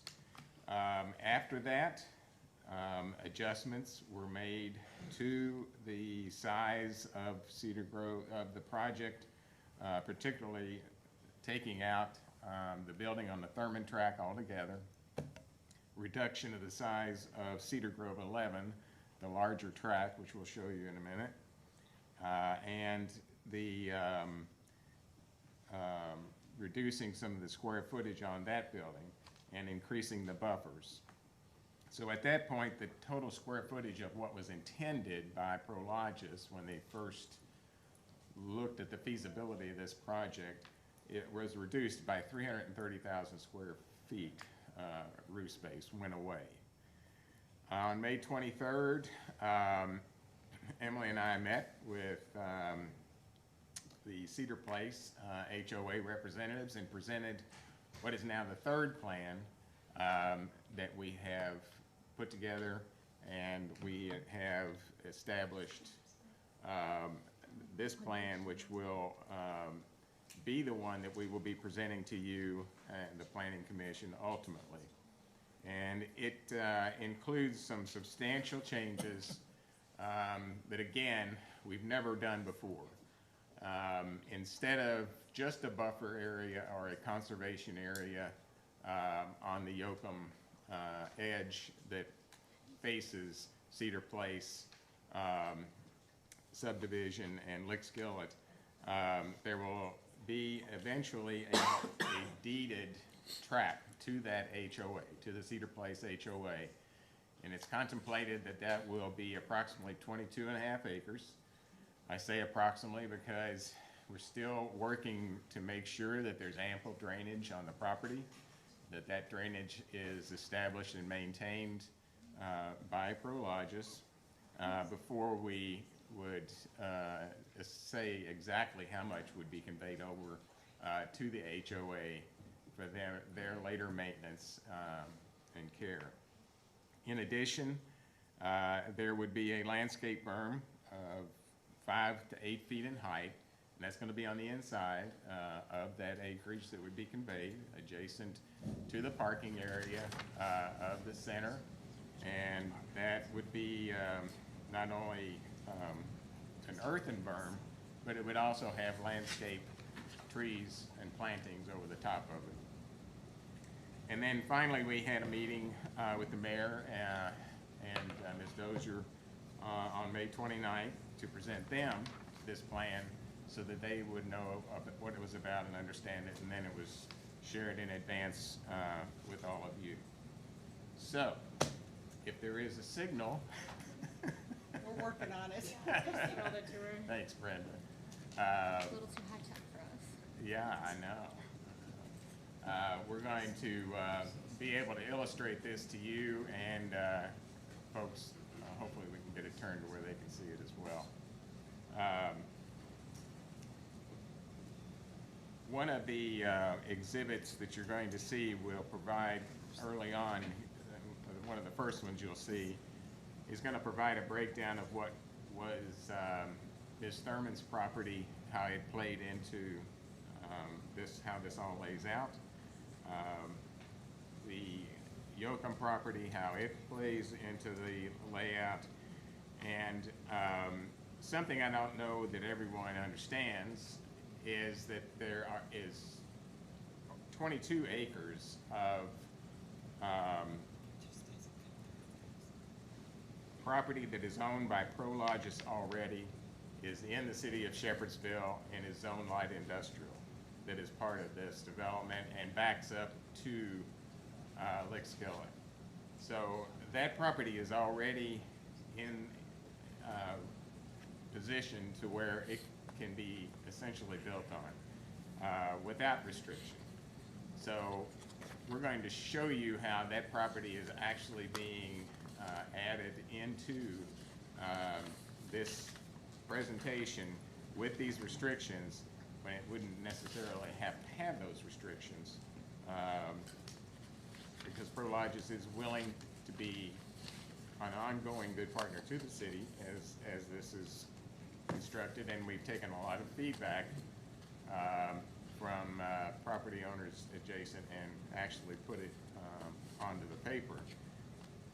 One of the other things to explain is that this buffer is going to be conveyed once all the approvals are received. However, as good faith is that this will happen.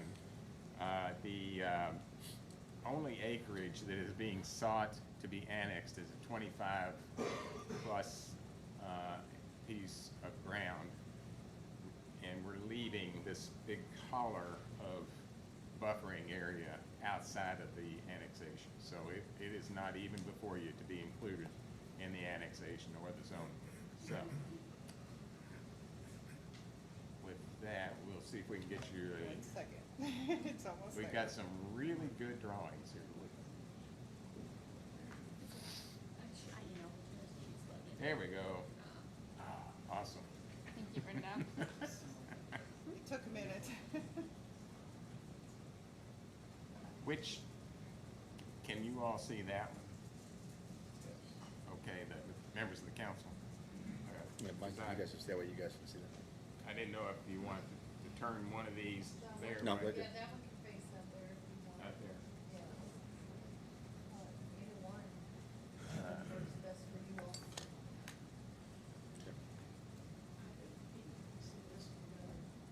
Yeah, I mean, we can turn this, we No, can it's- turn it's this fine. one. It's so fine. that you- They'll all be able to see that one. That's fine. The audience can have Okay. both to look at. Everybody see okay?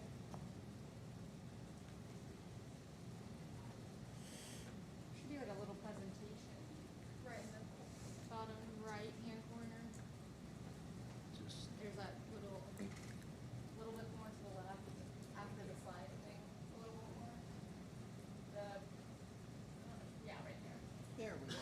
Sorry. You're fine. There we go. Now I'm gonna switch something real quick for you. Hold on.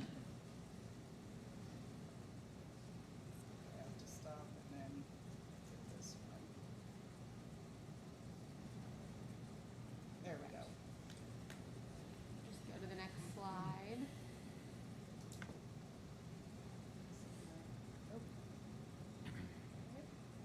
you may be able just to hit return, I don't know, on your, Is So, this yeah, not it? yeah, that's the first one. and just, Okay, sorry. keep on. Just Here? keep Kind of what scroll. Eric went over, just Yeah. the Just went over different. the timeline. You Just can, went over all you that. can go to the first plat, Brenda, if you don't mind. There we go. Okay, Okay. thank you. So this first plat that we're showing, the portion outlined in red is where Cedar Grove 6 currently sits. So that's property already owned by Prologis. And you can see originally in the first plan, we had property on the Thurman and then the Yocum tract, both kind of incorporated into the property that's already owned by Prologis. This portion, oh, go ahead. Yocum, Thurman, existing Prologis property. This is the proposed building. Yeah.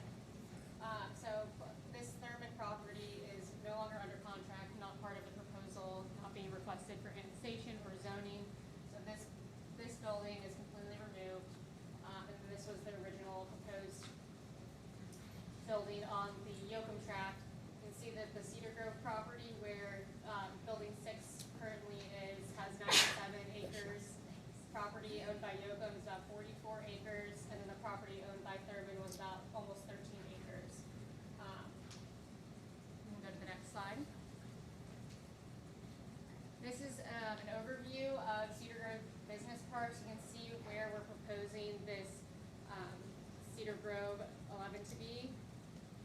adjacent to the park. You can see how we envision it fitting in with the industrial park, and then you can see where a lot of people came to speak today, live right here on the side on Cedar Place and Lick Skillet over there. We can go to the next slide. This is the first proposed plan. This is the plan that we discussed in the first meetings with the city and the county, and then we proposed this plan at the first neighborhood meeting, where we had Cedar Grove 12 and Cedar Grove 11. As you can see again, both portions of it on property already owned by Prologis. And then one of the concerns that was brought up during the neighborhood meeting was if this easement area, this kind of strip right here, it's about 3, almost 4 acres, if this would be touched. And the Prologis had never proposed touching this area against the residential property owners. They intended to leave it as it is today, and then they would have their detention basin up here with some more buffering on this area.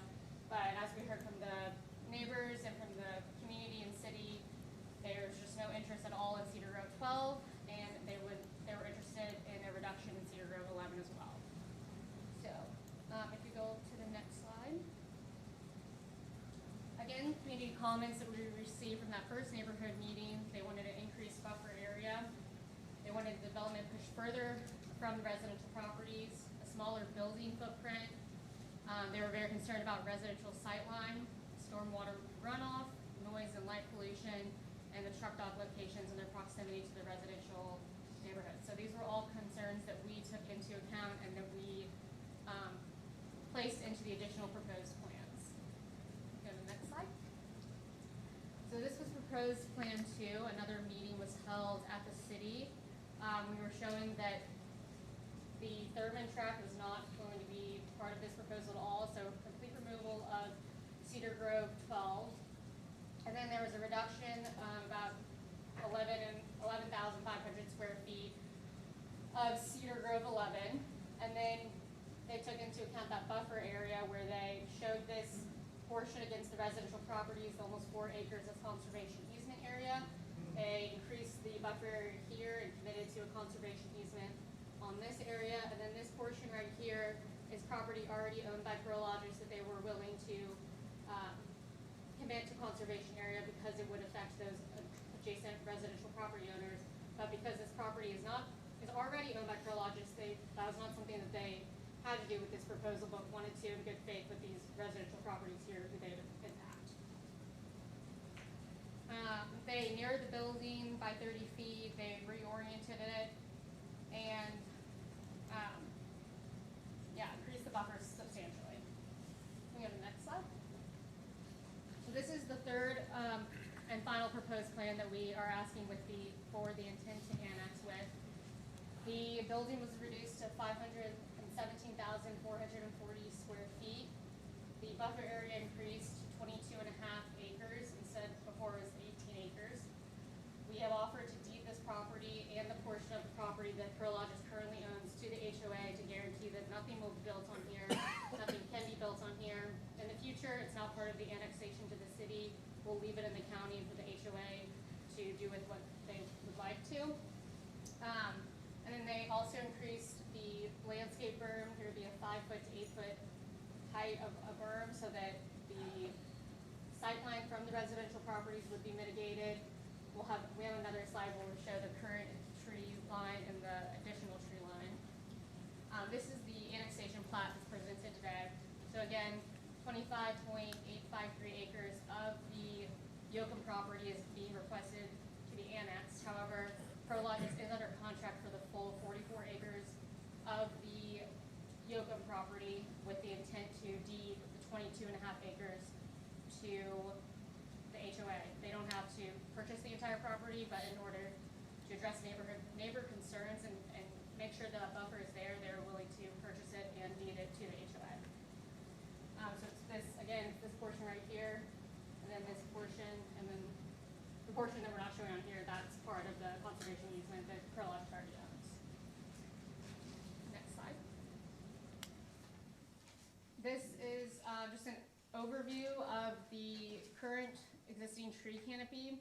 So everything that's adjacent to the residential properties would remain, and then These are the additional proposed trees that will be included with the property's development.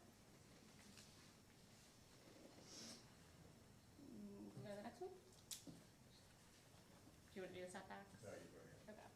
So just to emphasize, the increased setbacks that we did with the reduction of the building footprint and moving it, reorienting it on the property. The closest building to adjoining property line is 325 feet, and then it goes up to 577 feet as the furthest point. And then again, this is the portion of the property, it's almost half the building that would be on property already owned by Prologis. And then this small section right here is showing that conservation area that's on the property already owned by Prologis that they would deed to the HOA. Okay, Brenda, may I ask you back up, to the multicolored one, right there. Yes, thank you. All right, so just a quick summary, and a couple of additional points. This proposal was originally, as I said, those two buildings. Consider the first one if you want, but that's a 45% reduction from of the actual roof area. If you want to just talk about this one building as the only one that really had discussion, then this is a 20% reduction of roofed area in order to address all of these concerns. Again, 22.5 acres, not just conserved, but proposed deeded property. That makes 34% of this entire property a buffer area. Vehicular access is only to be through Park Loop Road. All of the parking is going to be the specialized LED lighting that has the lower height installation on the poles facing away from all the residential properties. See, at the ends are the employee parking, and then the bays for the trucks on either side here. There are stormwater mitigation, which is mandatory. Of course, anytime you impact land, you got to make sure you're not, the end result is no different than when we started with it. That's being taken a step further. There's going to be an additional 25% reduction in stormwater runoff above what the code requires. So, to me, it's significant in the amount of time I've been presenting these types of projects to you and the other cities in the county. We've never had this kind of a 3-month community give and take process. And the result is again unprecedented in that we have this proposed buffer that would be a conveyance of land, a large portion of which is already owned by Prologis. It is a giving of a significant portion of value of their property, but they are willing to do that to make this project work. And the ultimate amount of ground that this building sits on, only 25 acres is being sought to be annexed here from the Yoakum tract. 22 acres, all of this here already is in the city.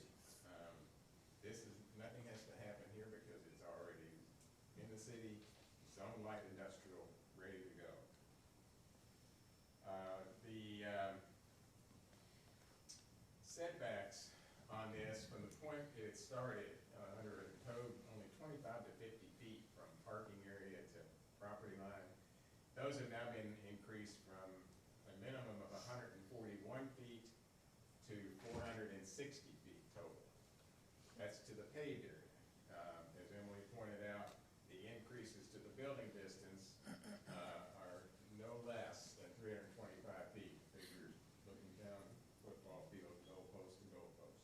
That is the closest building.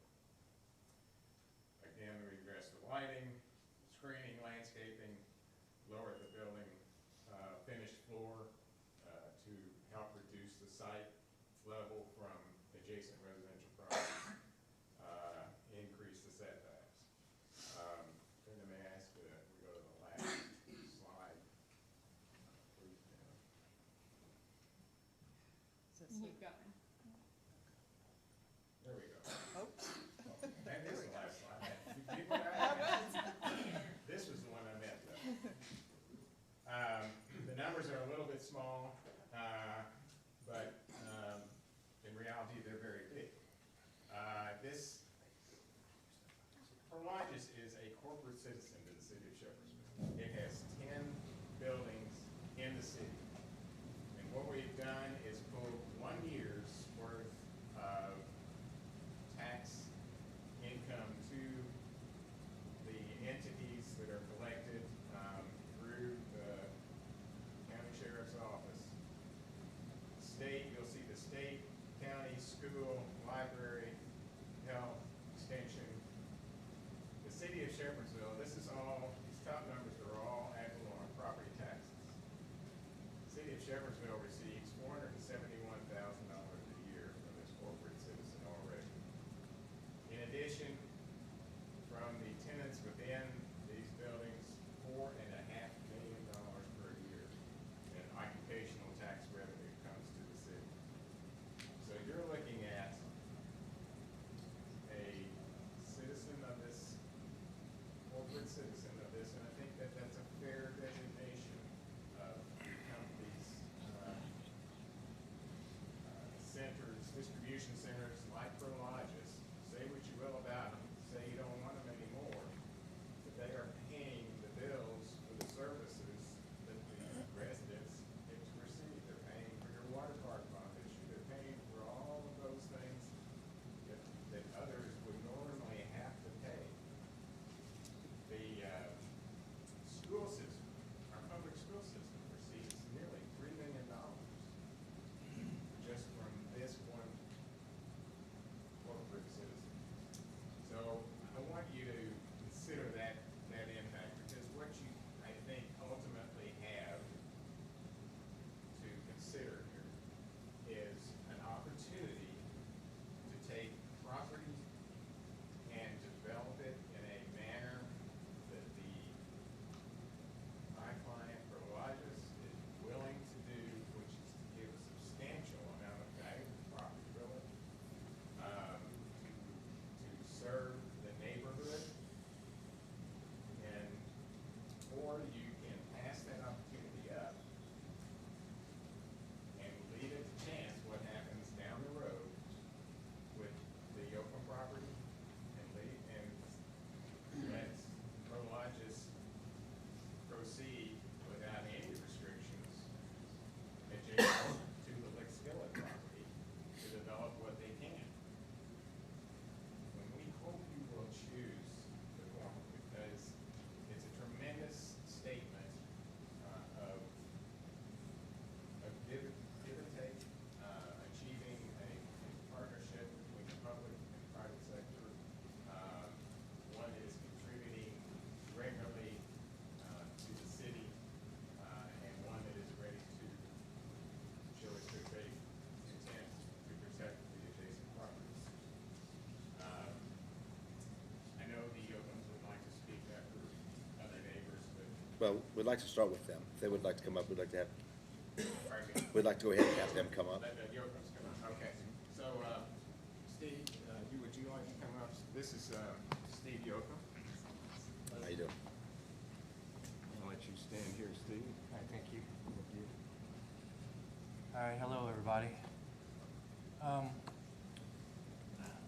Just a little history about how we're even here. In 1978, my family moved to Shepherdsville. We lived in Jefferson County. Forced busing happened. We left Jefferson County, came out to Shepherdsville. We moved right off Valley View Drive. Back in those days, it was a one-lane gravel road with a woven wire fence down each side of it. You know, that's where we picked to live. So I've been around this part, you know, for a long, long time, ever since I was a fourth grader. Back when I was young, my dad, we rented farms. We had 2 farms that we rented off of Ridge Road. And then the final farm that we rented was Miss Bell's farm. Does anybody know Miss Bell's farm? It's now Cedar Place.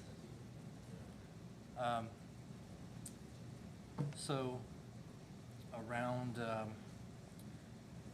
1991, Miss Bell gets up there in age. Same with the other 2. You know, the people who own the farms get older. They have to sell them off. It's just natural progression. It's change. Same thing happened with Miss Bell. At that point, my dad was looking for another piece of property.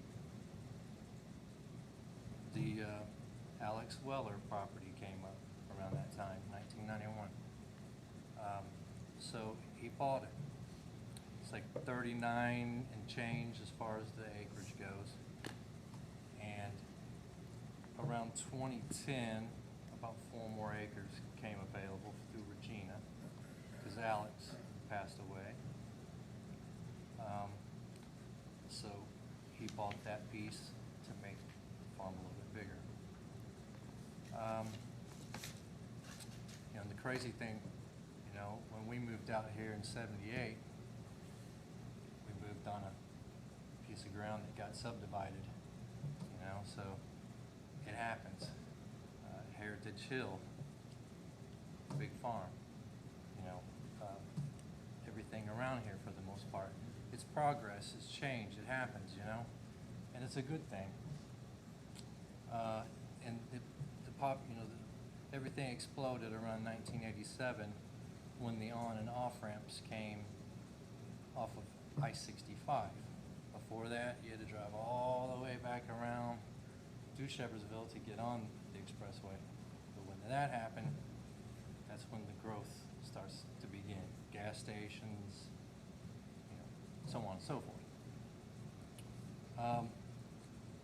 My father basically, you know, farmed that until he got sick. Had a stroke, and from there it went downhill.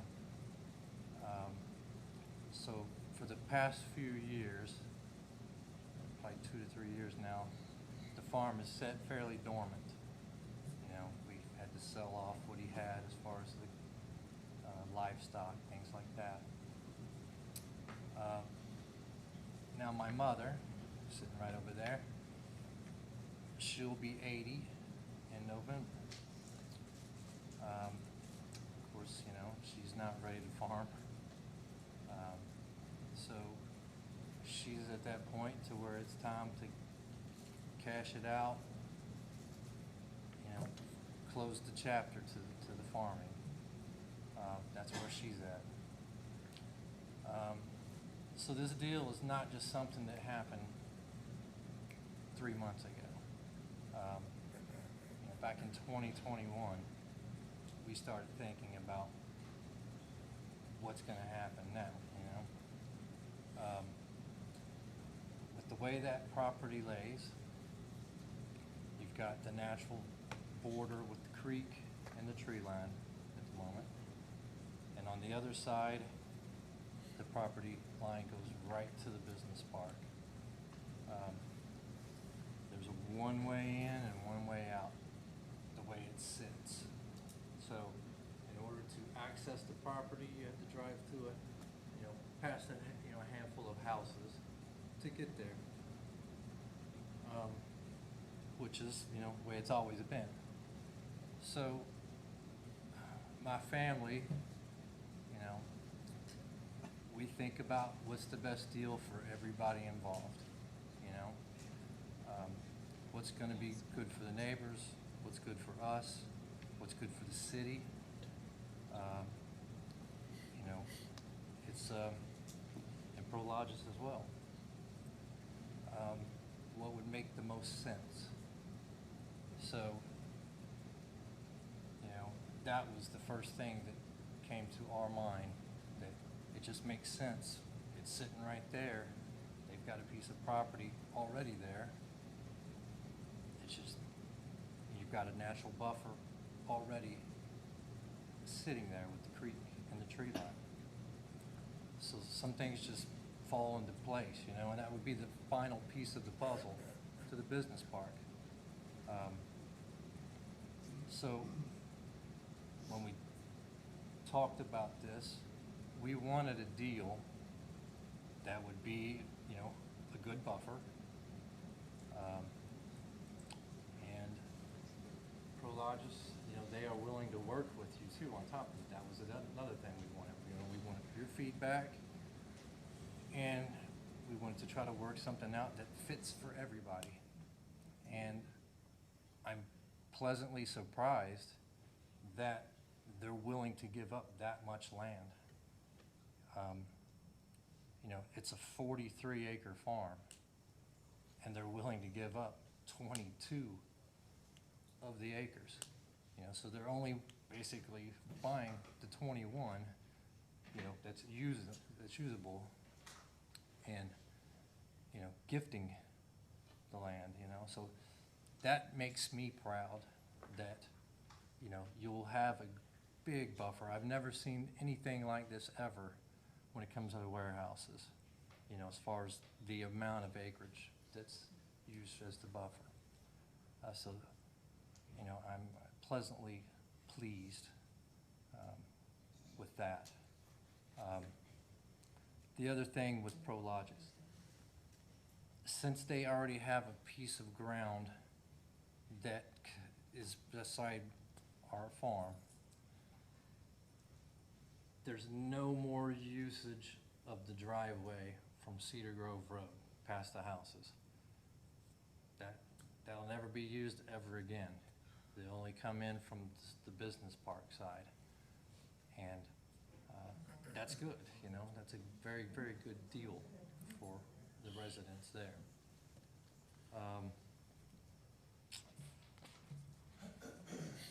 You know, so some things are just fall in place, it just makes sense. You know, it's a fantastic deal for everybody, I think. Now, if this does not go down and somebody else wants this property, then, you know, the buffer's gone, the driveway, you know, that's the only way to get in and out of it. So that will have to be used again, and there's houses on each side of that. So Prologis has what, you know, nobody else has as far as making it such a great deal. Yeah. You know, and also, you know, if the deal doesn't happen, you know, my brothers and myself will basically have to go back to farming it. And if we do farm it, which is a last resort in my opinion, I would much rather see my mom ride off in the sunset, you know? But if we do have to farm it, the people that live around there, you know, the fences are in bad shape. Because my dad and I put those in around 91, 92. Lots of trees have fallen over. The fences are down, so all the fences will have to be redone. And in order for us to do that, we will have to clean out the tree line that's there to re-fence that, because it doesn't make any sense to put brand new fence up right through woods when, with all the storms we've been having here the past few years, blows a tree right back over on it, tree branches, what have you, then livestock gets out. And I don't want any of that to happen. Steve, I just want to, I appreciate it. I was just trying to give everybody some time to speak, so but Got you. I want to make sure I appreciate you spending But- some time with us. But, you know, that's the main thing, you know. It's a great deal for everybody. The buffer's insanely good, and I would like to see it work for everyone. So, Steve, thank you so much. Thank you. Council, thank you so much. Yeah, we appreciate And that. we answer All right. questions afterwards. All right. So what I'd, Mike, Michael, I just kind of discussed, I don't know how, we've got two different neighborhoods, and I've asked Michael to just, if a lot of us have heard of your concerns, we'll let everybody speak if we have to, but if we can kind of condense that a little bit with, Mike, if you want to get your group to, that you've all gathered information, come up and talk again to everybody in the audience, as well as the folks here, and then I want to make sure the Lake Skillet group, that we can make sure that we get you guys up and talk about your concerns with everything. Michael, thank you. I'll let you get started in however you want to orchestrate, but I want to kind of keep a time limit. So just make sure we can, I live a little long. All right, thank you. My Michael. name is Mike Mather, a Bullitt County resident for approximately 23 years in the Cedar Place homeowners subdivision. I'm the Cedar Place HOA president, and I'm currently representing the HOA and the Lick Skillet residences. I might just add here that council, concerning the deeded land, Whose phone is that? concerning the deeded land council, the reference was not just to the HOA, but to also Lick Skillet. Am I correct in that? You told me Lake Skillet didn't have an HOA and you all would be handling it for them. You said that you could, it was an easy change to the deed to allocate that land to the residents of the Lick Skillet. So rather than just saying the Cedar Place HOA, we're also talking about Lick Skillet and the HOA, correct? Whichever entity is appropriate to do that. But that was what was said in our meeting. Okay, thank you. Last week, a meeting was conducted to represent this newest proposal of the proposed building.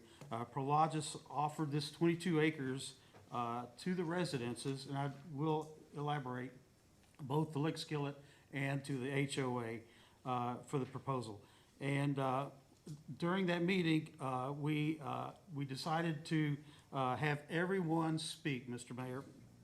And we had those speaking first were directly adjacent to the proposed property, and then we let everyone speak, and we insisted that everyone voice their comments on this, and they give us their recommendation on whether to accept or deny the Prologis proposal.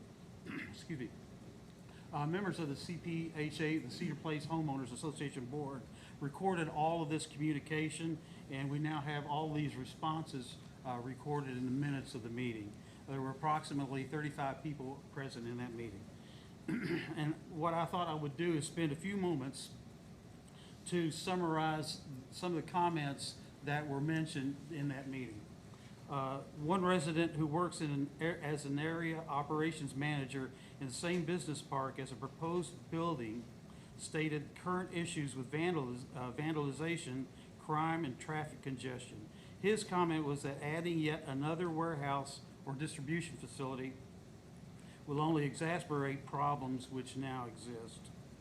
Another comment was that the homes in our community are built on top of a rock shelf only a few feet underground.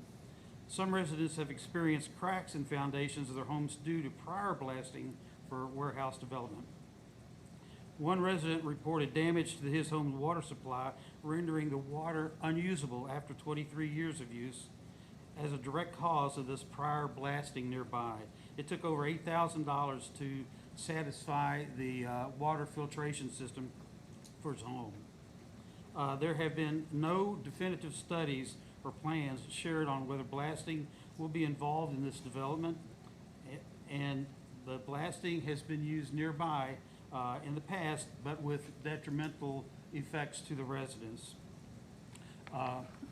Another concern was similar to blasting, excuse me, stormwater runoff remains a major concern, talked about tonight to some degree, as residents now experience litter and debris being swept into creeks and yards after hard rain.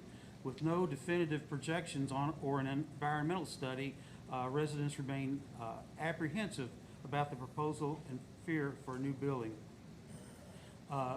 Prologis has made a number of concessions pertaining to the buildings and sizes, and because suitable land needed for building placement the proposed warehouse distribution center is still too close in proximity to some residents, and concerns were raised in our meeting based upon those concerns. One of which was because of the gradient topography where the building is proposed, light, noise, visual, and diesel exhaust pollution will be obvious to a number of residents despite efforts to add berms and rely on a tree line for diffusion. The building of the design of the building includes approximately 110 truck bays, half of which will be directly positioned toward adjacent properties. Trucks will have access to the building at all hours, and workplace commotion will far exceed tolerance for our residential communities. No or inadequate physical restraints or barriers are specified to prevent trespassers access to adjoining properties. A new warehouse has the potential to promote illicit activities among workers or situations that may occur which could compromise the health and quality of life of nearby residents. Truck volume, thus congestion, noise, and exhaust pollution will only increase on our major thoroughfares, which passes a school and additional residential communities. Now, as already stated tonight, a major tenet of the Prologis proposal consists of 22 acres proposed to be deeded to Cedar Place and to the Lickskillet principals. I summarize some of the concerns related to this. Gifting the land does not solve the problem created by the existence of a 517,000 square foot building within a few hundred feet of the back of some of our yards. The deed is not tenable to the HOA, for the land will require initial and ongoing financial commitments, fees and costs from initial ownership, then ongoing taxes, upkeep, and insurance. Anticipated costs will have an adverse effect due to the increased annual dues to all HOA residents, with limited or no benefit to the majority of the residences. The land has little practical value other than permanent conservation area. Eventual development as such will also result in additional costs, which will then result in further increased annual dues. With these considerations raised and more, it was the recommendation of the HOA membership and the Lickskillet principals at the meeting to unanimously decline the Prologis proposal on the premise that a new warehouse or distribution center is undesired in such close proximity to our homes. And if I may, I might share some research done during this process with the council. The information was taken from CDS.org as one reliable source, and they are in the process of providing information to communities that are contemplating this type of strategy. The biggest complaint by far registered was sound, either by running or idle or refrigeration units. Each truck operates at approximately 85 decibels, measured by a distance of 50 feet. And that, on a scale, that's rating is considered very loud. Noise decreases by approximately 6 decibels for every doubling of distance. So at 100 feet, the truck noise is at 79 decibels. At 300 feet, which is approximately the location of a neighbor's property closest to the proposed warehouses, as said earlier, that dB rating is adjusted to 70, considered a loud environment. Granted, dB rating will go down, will diminish by 5 to 8 levels for natural resources, for evergreens or other trees. Statistically, and this is coming from the Federal Highway Administration, for every 2.5 decibel increase of noise level above 55 decibels, nearby residential property values are assumed to decrease from 0.2 to 1.2 The website has a formula to calculate these declines, and for that 300-foot home away from the property, resale value could decline as much as from 1 to 7%. Simply put, frequent warehouse noise, whether in the form of trucks, shouting, loud music, backup beepers, or whatever, has a detrimental impact on nearby property values. Therefore, there are recommendations to consider for local governments, and I'll read these.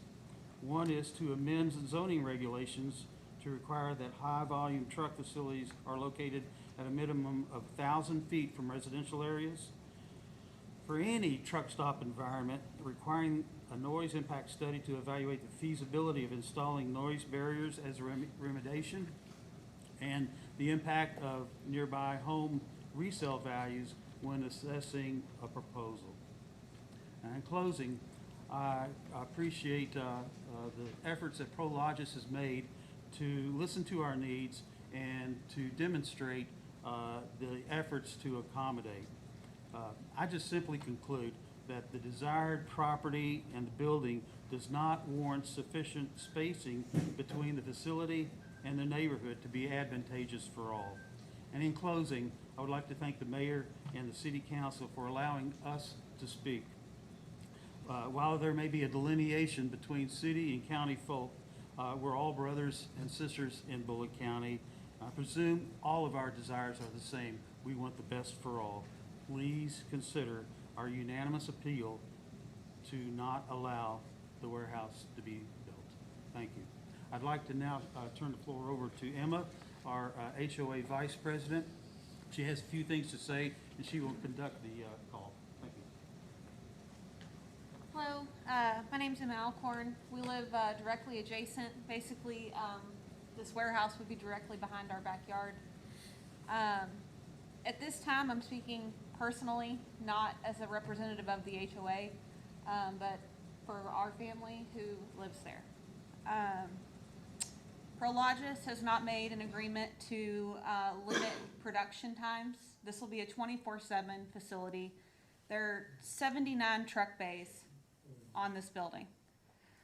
That's 24/7 noise, light, and these buildings are 40 feet tall. This is a valley. So our house sits right here, their building's gonna sit right here. You're never gonna shield that. It's not gonna happen.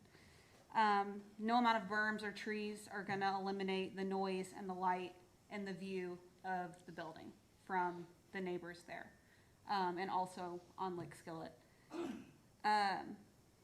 In addition, this property is not in the business park, so voting to expand the business park doesn't benefit the residents who live directly next to it. The already existing warehouse, we hear noise from that, we can see lights from that, we can see that building from our house already. This is significantly closer. In addition, the traffic concerns and everything else, water pollution, that creek, there's already garbage in that creek constantly, with 79 trucks at any given time, night and day. There's going to be a lot more garbage. I don't view this offer of land as an act of kindness, but more an attempt to offload property that is now not profitable for them because they've decreased the size of their building. So they no longer have a responsibility to upkeep that property. They're now offloading that responsibility onto the HOA and our Lick Skillet neighbors, and we still have to deal with this 24/7. So, at this time, I'd just like a show of hands if you are against this warehouse going in. Is there anybody here that's for the warehouse? Well, I don't care if the warehouse goes, I just don't want the property.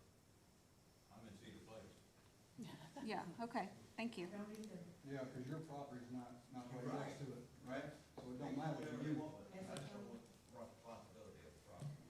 As I told them before, we do not want the property. It can cause health hazards, and it is not what we want. We don't want anything forced on us because we it is not in the business park either. They can take there's plenty of other warehouses sitting empty, and they can go there and do what they want, not in our neighborhood, and they need to go back where it came from, or they need to take one of the others to get out of our neighborhood. Thank you, Mrs. Lay. And the property is a hardship on every homeowner in there. I'm totally against it. The trouble, one, that it will bring, the taxes that it will bring to the homeowners that are currently there. We have no use of that property. It will have no use, except we'll be responsible for taxes, upkeep, insurance, and a small community of 37 homes. It can bankrupt that HOA.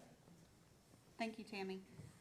I'd like to give our Lick Skillet neighbors an opportunity to speak. I know there are several that would like to speak, Jason, you wanna get up especially if here? we're on a time crunch. Come on up here. Jason, if you would give your name and your address for us. Okay. That'd be great. Did you and Tom raid my closet or something? Say again? So did you and Tom raid my closet? All right, hello, my name is Jason Overstreet. I live on 515 Lick Skillet Drive. So my house is right there next to the creek. At this time, with what's going on, even though it's a decent distance, the existing warehouses, it's still light all night long, lots of noise. I mean, you hear it all the time. And with this, it'll be 300 feet from my house. But I think it's a simpler thing to think about. On this one, you can bring in lawyers, you can bring in experts, you can bring in politicians, you can bring in whatever you want. It's either you're on Team Neighborhood or you're on Team Warehouse. That's it. And I promise you, anybody that's on Team Warehouse to the detriment of Team Neighborhood, they have ended their career as a political person. I have a lot of people that we're going to go out and we are going to campaign for people that are on Team Neighborhood. And we are going to campaign against people that are on Team Warehouse. The people in Shepherdsville and the community do not want another warehouse, period. You go ask anyone, ask them. Maybe if they get $1 million in their bank account, they might be for it, because then they can move away from it. But for those of us that have to live with that decision, we do not want it. Nobody wants this thing. It's horrendous. And this is something that my neighbor, I'm a registered Republican. My friends in the neighborhood, they're Democrats. We are 100% united together, arm in arm against this. We do not want this thing coming in there. Now, there's a couple of other things I want to point out. I've done physics of failure as a job, been paid money to look at data, analysis, and science to make assessments on risk on complex systems. You don't need to be an expert to know when a significant portion of your city and community is in a flood zone. You do not put in permeable surfaces to the tune of millions of square footage where you have runoff, floods, all kinds of horrendous things. And you can get an expert. There are engineering prostitutes out there, because that's what they are, that will sign off that this thing's okay. It's all good. Go look at USGS, .gov. Go look at it. Just do a little bit. But you don't need to be an expert. You got God-given common sense. If you prevent the water from going into the ground, it's got to go somewhere. And we all saw just a couple of months ago what happens when you have that situation. So on this one, just use common sense. And lastly, I'm going to talk about something. I want it on record. I know this gets on YouTube. I picked up a package a couple of years ago. And I'll be the unpopular person, but I'm not going to denigrate or be a racist. I say this as a human being, an American citizen who loves my community. there were 3 languages: English, Spanish, and a third one that I didn't know. Didn't know what the language was. I had to Google it. It was Somali. I said, what in the world is the Somali language doing in Shepherdsville, Kentucky at this warehouse? Well, then I started asking people that worked in the warehouses. Yes, there's a large percentage of the workers that drive from Louisville that have a Somali background, okay? Our government just issued an executive order to ban a handful of countries from entering this country because of terrorism, because of lack of tracking, because of a lot of things. Somalia is one of those countries.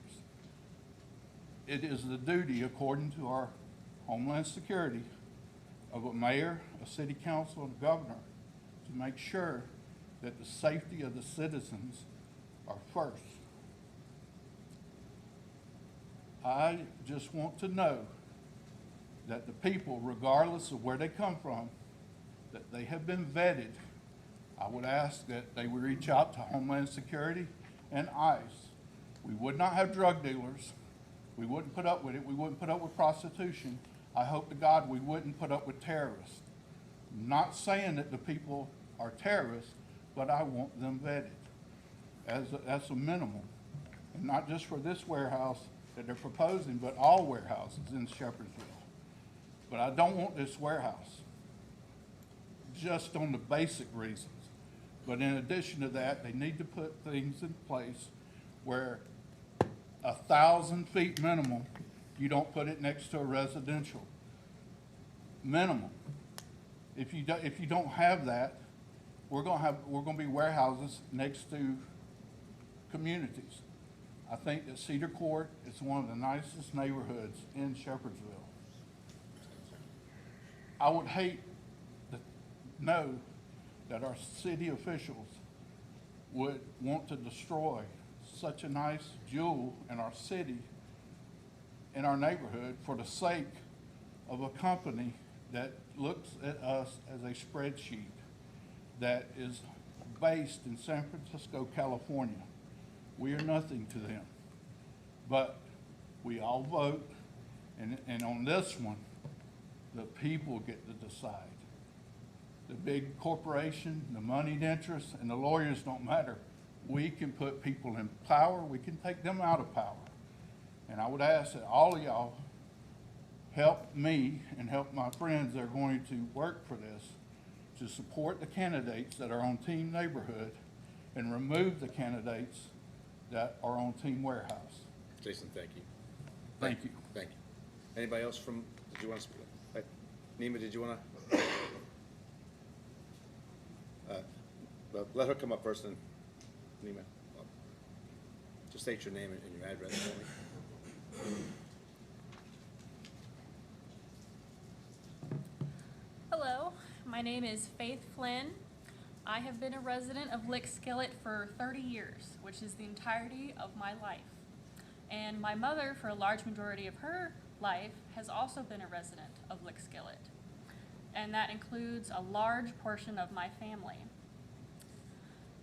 First and foremost, the things that I'll say echo the concerns that I've had and brought up in past meetings, and which is mostly the same as what the Cedar Place has said. So with the council's earlier concern about building more warehouses instead of the homes or apartments that might be built, I think this is a much larger precedent than even those considerations for those future apartments and homes being built, because this is happening right now and those haven't even been built. The closeness of the warehouse, as was said, will be 24/7 truck noise, light pollution. Even with the concessions that Prologis has made regarding the berm, they're on top of a hill. It is a hill that overlooks both neighborhoods. They will not be able to suppress that light, the noise. It's a bowl, essentially. We, as was said, can already see and hear the current warehouse that exists. It's Prologis saying that they offer so much money currently to the city for funding things, including our water park, our, just whatever it was that they mentioned. If they're such a big contributor, and that is a factor in sacrificing the well-being of people who live here, this is their lives. This will affect our lives, the rest of where we live.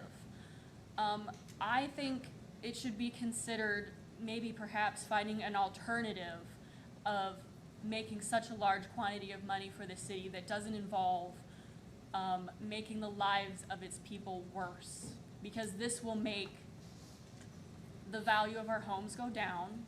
It absolutely will. You can argue that it won't, but I can guarantee you, if it was your homes, if it was your yards, you would not find more value in having something like this visible, being audibly perceptive of it 24/7, not just during the day.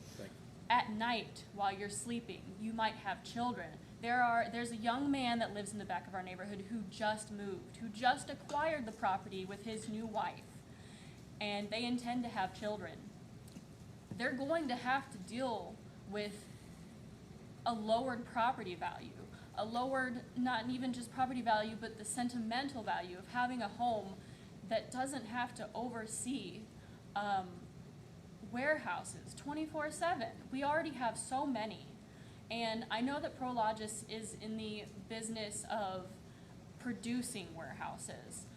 But I think that it should be, because if you were to hear the things that the people who live here, or even people who come to work or visit here, say about what Shepherdsville is like, you would find that a large portion of them consider Shepherdsville to be uninhabitable by people.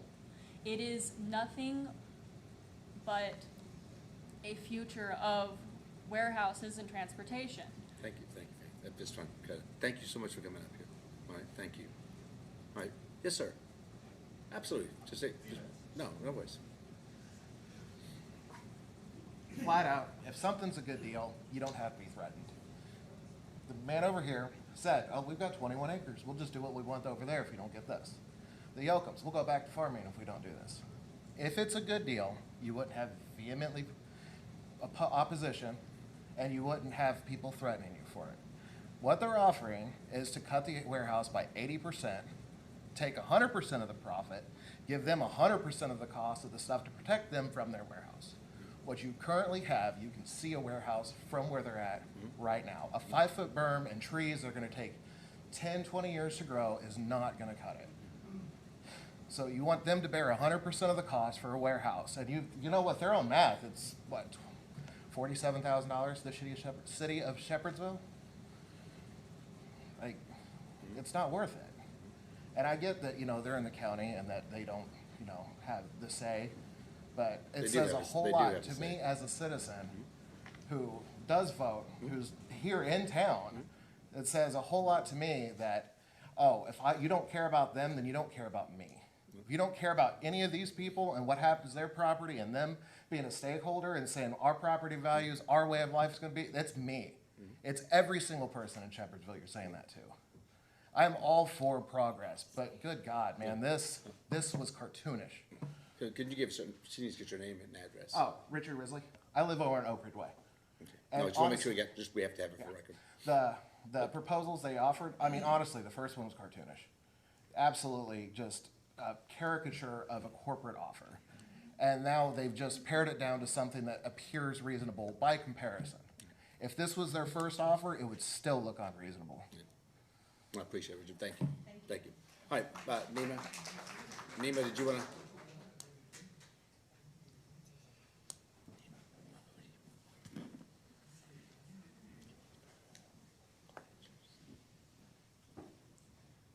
My name is Nima Mahmoudi, address 2211 River Road, Louisville, Kentucky, 40206.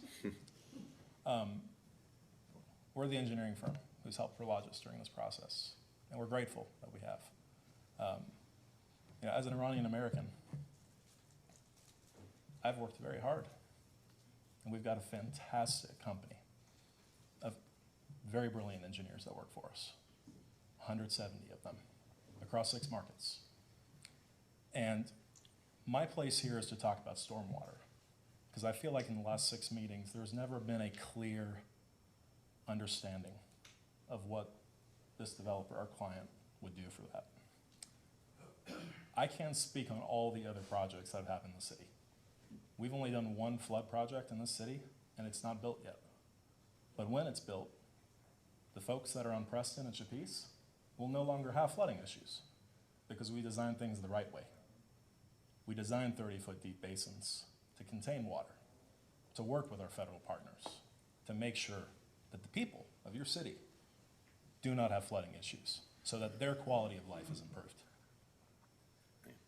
This particular project, there is no impact being done on the floodplain, but part of our civil duty, part of our professional duty is to analyze all of Lick Skillet Creek.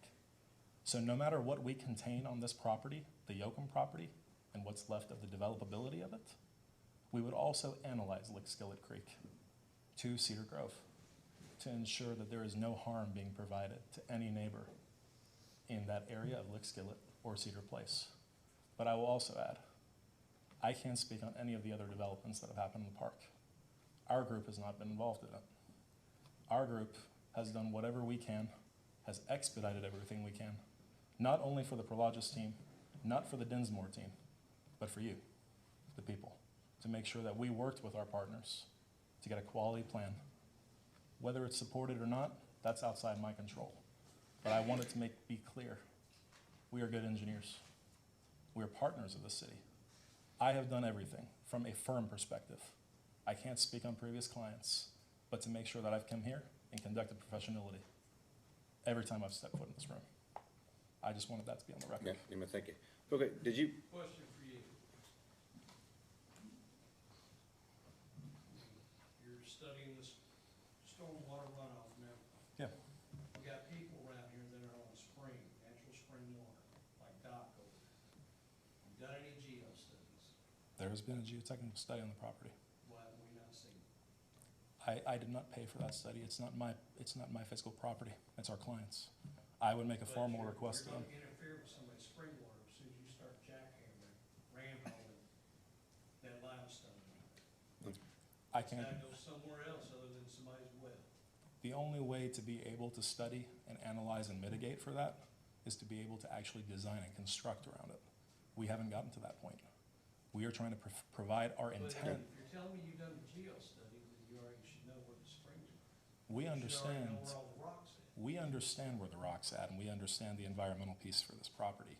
But we cannot. We cannot. I did a job Hey. out in Wheeling on the scrap out there. They said, did a geo study.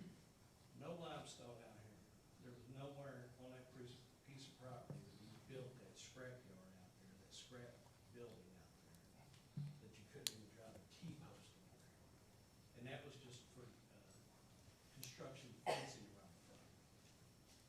All right, let me just, real quick, I got 2 more folks. You were first back there, if you will, just stand up and. Yes. You wanna? Excuse me, sir. What's your name and address? Pardon? It's just, I wanna make sure, and then obviously, ma'am, you were next, so I wanna make sure I get you next, and then we'll kinda wrap this up. My name is Regina Thurman, and I live at 2873 Cedar Grove Road. My property comes, Yoakum's property is right past my residence. And Prologis had offered me to sell my property. They backed out. But, I think they're gonna buy, the Yoakums already have or whatever. But if this happens, I want my property, I want a wall put up between my property and Prologis, because I don't want the noise either from warehouses, you know? I mean, I've lived back there for years, my father, you know, since 2007, and I grew up in that old two-story white house that's where my neighbor bought, back in 2021, I think, or something like that. But anyway, yeah, you know, I mean, it's none of my business what they do. You know, Miss Yoakum or Dorothy, or, you know, it's none of my business. You know, I'm not trying to be rude or nothing, but, you know, if there is gonna be, you know, a warehouse, then I want a wall between my property and their property. And maybe they can put a, you know, a wall around the whole thing. Now, that'll be up to you and So- the developer. And But one that's more all I here, have to say. I got Thank one more here. Did you wanna speak, or you have a question? Come on up.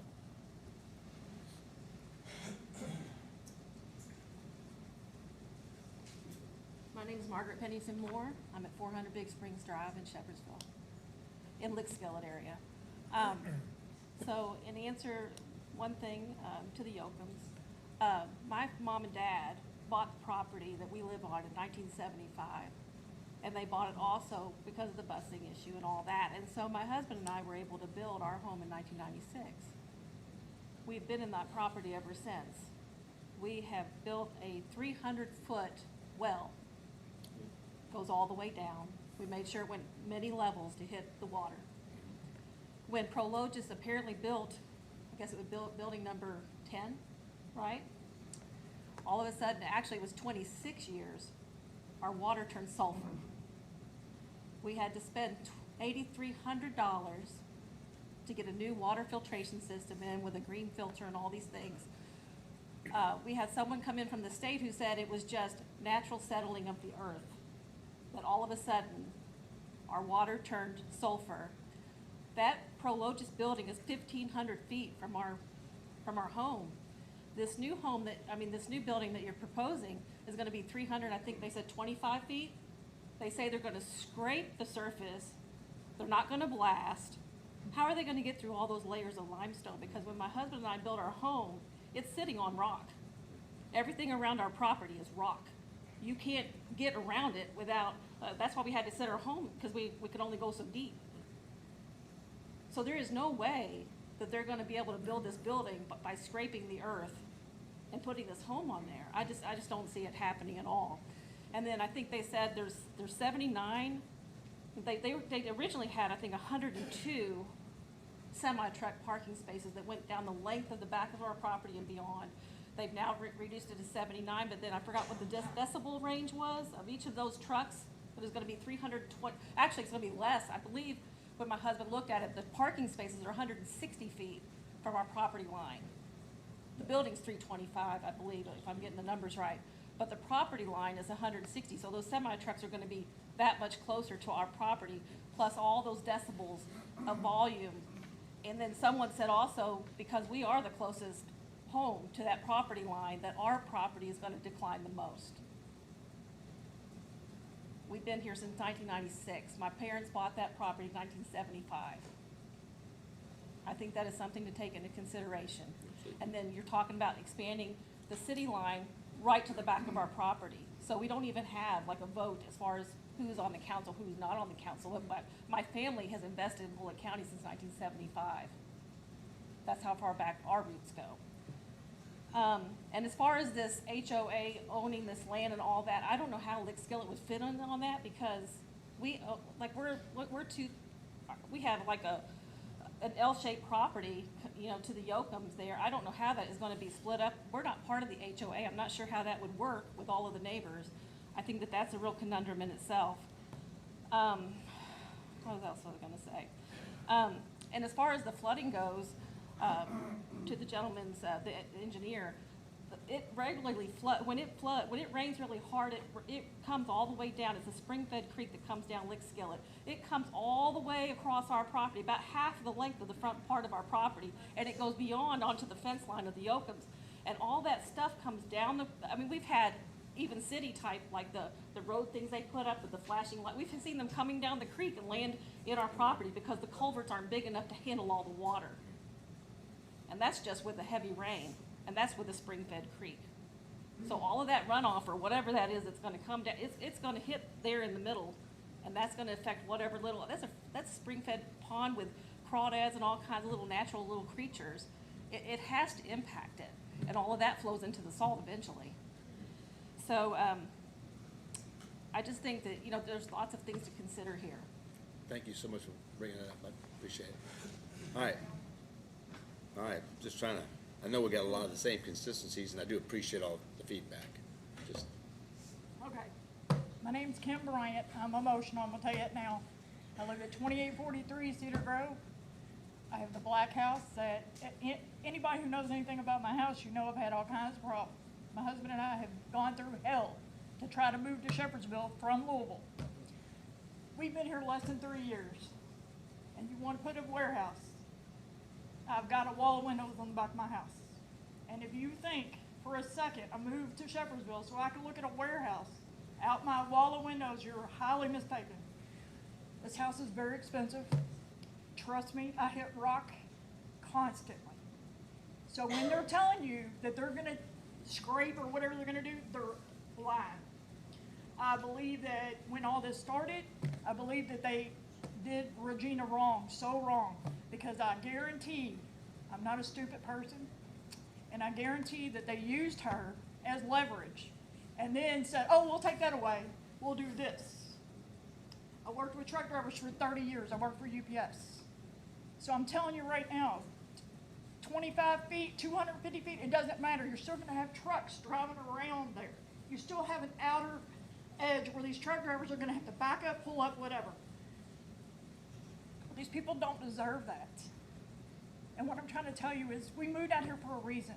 Don't make me sell my house because you all made a bad mistake.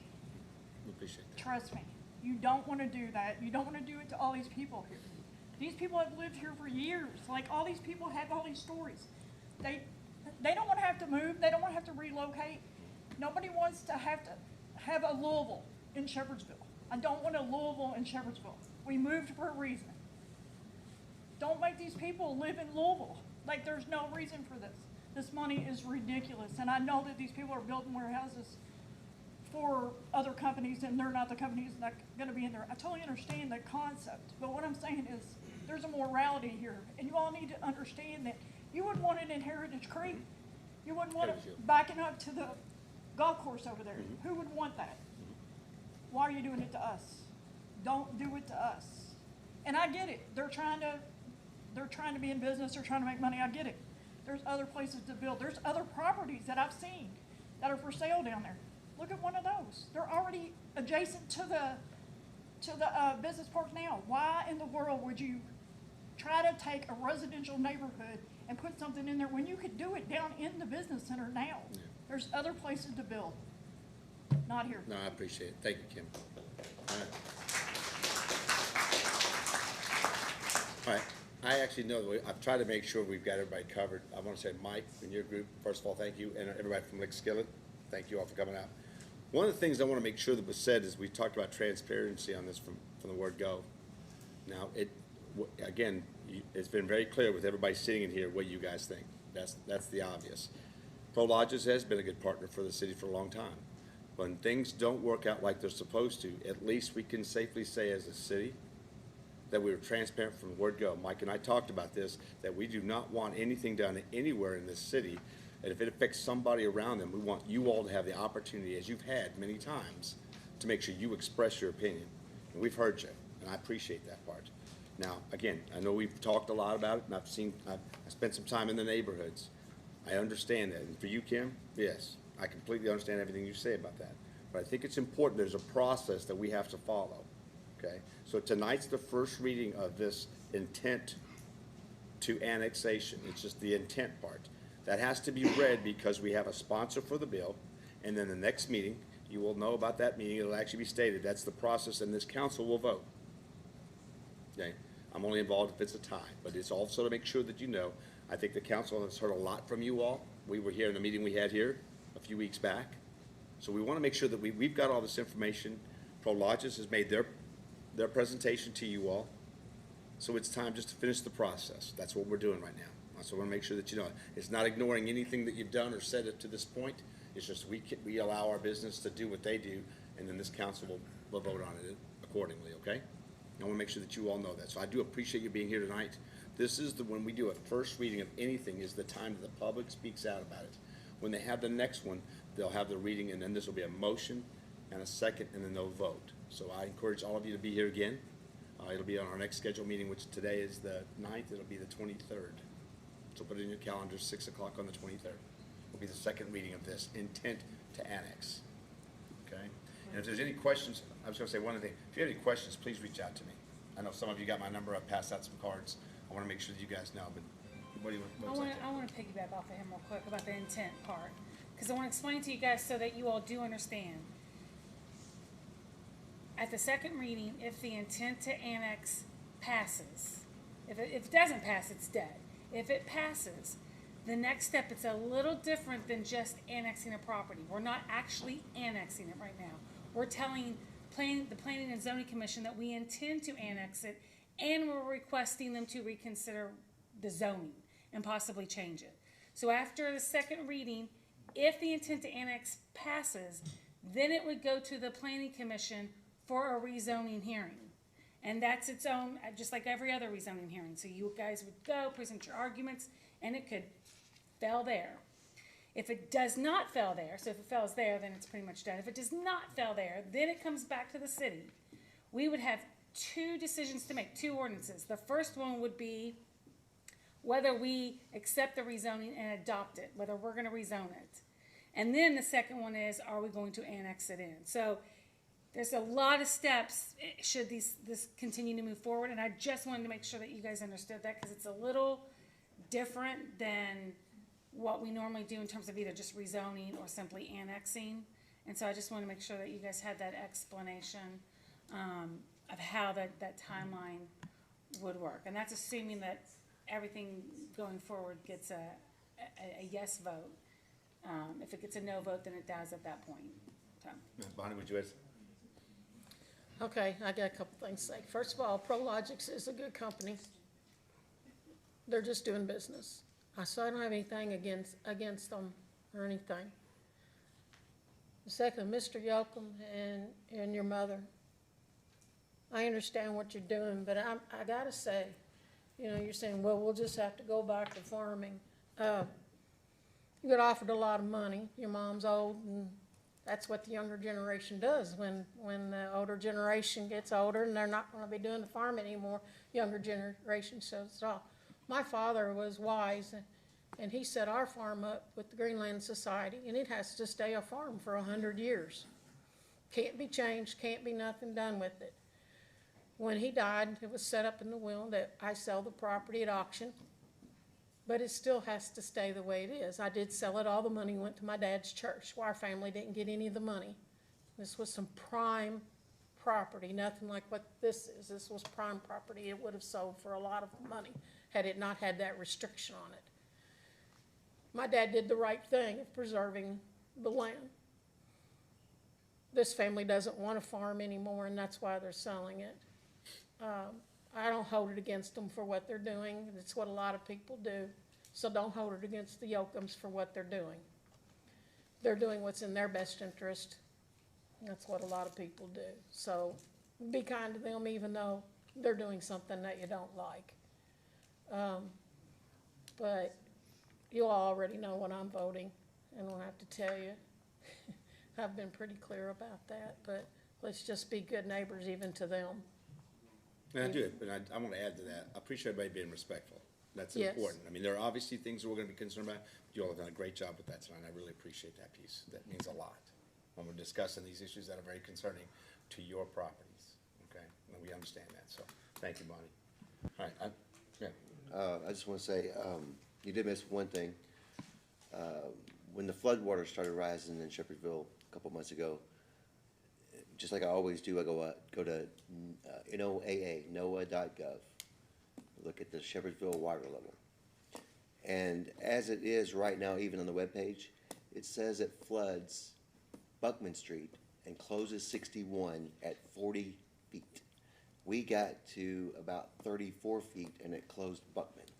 That tells me one thing, we keep building up, it's gonna cause more flooding. That's why I'm not for any warehouses whatsoever, anything that takes up space that doesn't consume the land, because we know that trees drink water, the grass drinks water. If you put a concrete pad down, it's not soaking up water. I don't care how good the drain plan looks, it's going somewhere. Someone also mentioned, like, where else could we get money? That's why I've mentioned in the past that we should monetize the park. Do things in the park to make money for the park, put money back into the park. It funds itself. That we don't have to worry about funding through warehouses and things like that. But yeah, same thing, traffic, crime. I live here too. I don't want to be behind a truck all day. So that's my 2 cents. Thank you. All right, thank you. Anybody else? All right, well, listen, first of all, thank you all. I have a question. I actually have a question. Because this is something that I'm gonna take it a larger step out. Because as the city continues to somewhat grow and develop and we've got the property, the larger picture becomes, what do we do? So, what's his name, Michael? Is that the HOA? Michael, rep? yep. You there? Just curious, did any of you guys talk about if you had your choice, besides leaving the property as is, because eventually that's just not gonna probably be realistic. Did you guys ever talk about what you would wanna see in that property, or what you guys would be okay with? Just real quick, I mean. Just like answers, residential, or at least businesses, like not industrial. I'd be happy to have a cow next door, farming. I'd be happy to have livestock. I'd be happy to have another residential neighborhood. Yeah, Okay. and To build real a quick, community with. yeah. Okay, what would you? I actually was thinking along the lines of Ms. Inland here as far as a nature preserve of some sort. Yeah, again, yes, ma'am. Faith? Well, I mean, like she said, another farm would be all right. I think more residential neighborhoods would also be acceptable. I don't know if other people agree with me, but like, if you wanted to do a business, it would be something very, much smaller and not 24/7 perhaps, so any kind of like small, like a strip mall. Well, like a Yeah. business would be Just more to- like just your one- smaller, not a non-industrial. Just for whatever. everybody here. Just, here's why, because, here's why I was asking. Because eventually, what this council or a future council is going to have to decide is, how do we want that property to get developed? Because the idea that it's gonna stay like this, I'm just telling you, because it's probably not realistic. So we need to be realistic about where do we want to see, how do we want to see it develop? And so it's just something that I wanted to get y'all's thoughts on, because this council and future councils really need to keep that in mind of how do we want to develop, how do we see it, what would be good? Even if you put like just 9 to 5 business offices back there. Okay. Like a business That's district? kind of the. Business yeah. district? What I'm saying is, you're still gonna have the 24/7 lights on. Okay. Right. I just wanted some feedback. I just wanted, We got it. that was it. I got a We got good it. idea. Also, So- kudos to Jacob for hanging in there.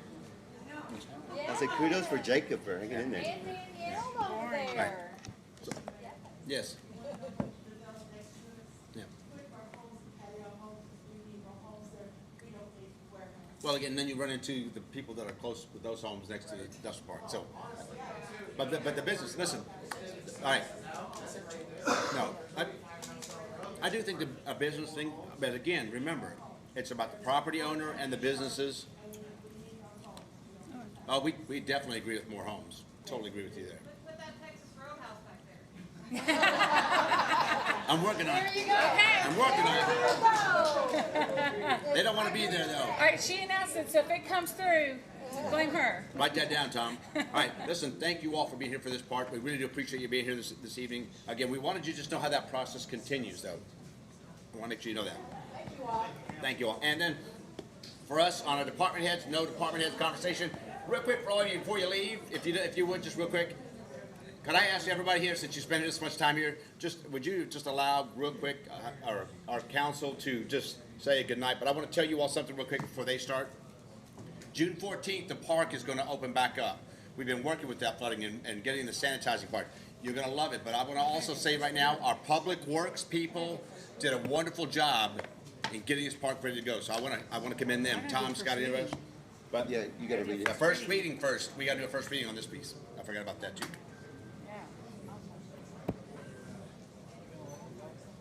That you all can go if you want to, we gotta do we still have to do a reading on that, but thank you all for being here. Emma? We thank you. Thank you so much. Thank you. I do. I know. I know. I gotta go, Jim. Let them do whatever they wanna do. Hang on. Look, can we take a quick break? Sure. You go. You go, then we'll rotate out. Thank you. Did you say we'll rotate? Yeah. I didn't want to do that. Just that was because you know there's like I'm not meaning to you, but there are so many variables. People that own a farm, people that do activity. No, but you're asking what they want. No, again, I get it, but this is not the conversation tonight. Listen, it is, because this council, when they vote, they vote in 2 weeks, they need to keep in mind what.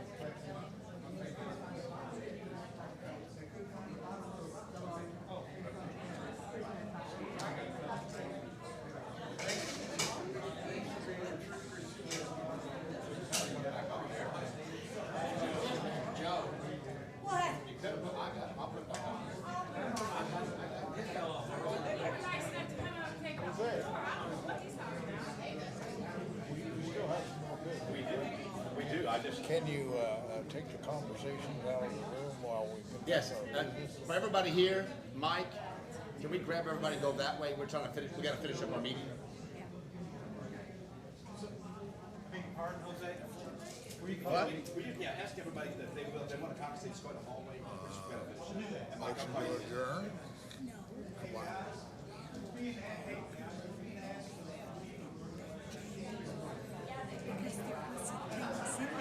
I know, it was gonna pass. Number one, it was gonna pass. Number two, yes. It was 3-2. You'll find it.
Right. We're resuming, Tom, just to finish up. Apologize for the interruption, but a long meeting like that goes a long way. Thank you, gentlemen, for being back here anyway. All right. City of Shepherdsville, Kentucky, ordinance 025-022, an ordinance of the City of Shepherdsville, Kentucky declaring the city's intent to annex into the City of Shepherdsville, Bullitt County, Kentucky, by consent of all property owners, a parcel of real estate currently owned by Dorothy C. Yoakum consisting of 25.853 acres, more or less, located at Cedar Grove Road, Shepherdsville, Bullitt County, Kentucky, having parcel ID 05600000002B, as more particularly described and illustrated on and in exhibits to this ordinance, and referring the annexation to the Bullitt County Joint Planning Commission for a zoning recommendation, sponsored by Councilmember Mike Hibbert. Summary, Section 1, sets forth a description of the property which is the subject to this ordinance as real estate consisting of 25.853 acres more or less located at and known as Cedar Grove Road, Shepherdsville, Kentucky, 40165, parcel ID 056-000-00002B, conveyed to Dorothy C. Yocum and the late Charles R. Yocum, husband and wife, in Bullitt County Deed Book 341, page 682, and Deed Book 766, page 630, hereinafter property. Section 2 incorporates by reference the exhibits that describe and illustrate the property. Section 3 sets forth that the property is adjacent to the city's boundaries, is urban in character, and suitable for development for urban purposes. Section 4 sets forth that the owner of record of the property has given prior consent in writing to the annexation. Section 5 sets forth the city's intent to annex the property into the city limits of the city of Shepherdsville. Section 6 refers the matter to the Bullitt County Joint Planning Commission for that body's recommendation as to the appropriate zoning classification. Section 7 sets forth the severability clause. Section 8 sets forth the repeal of prior ordinances in conflict with this ordinance. Section 9 sets forth the publication requirement. Catherine, thank you. I know it's been a long night for everybody. We just want to make sure we finish up. I know we had quite a bit going on with especially that annexation piece. For council, you guys, you would like to speak for a minute, you can, or we can make a motion. Real quick. Okay.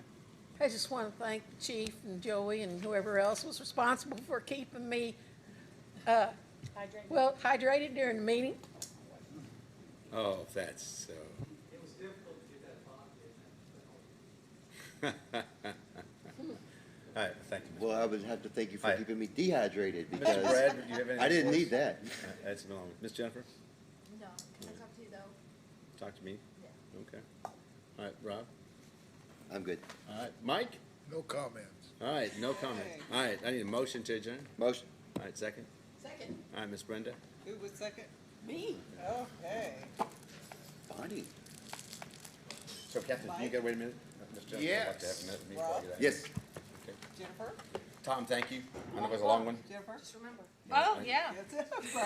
Yes. Brad? Joe, thank you for being here. Yes. Okay.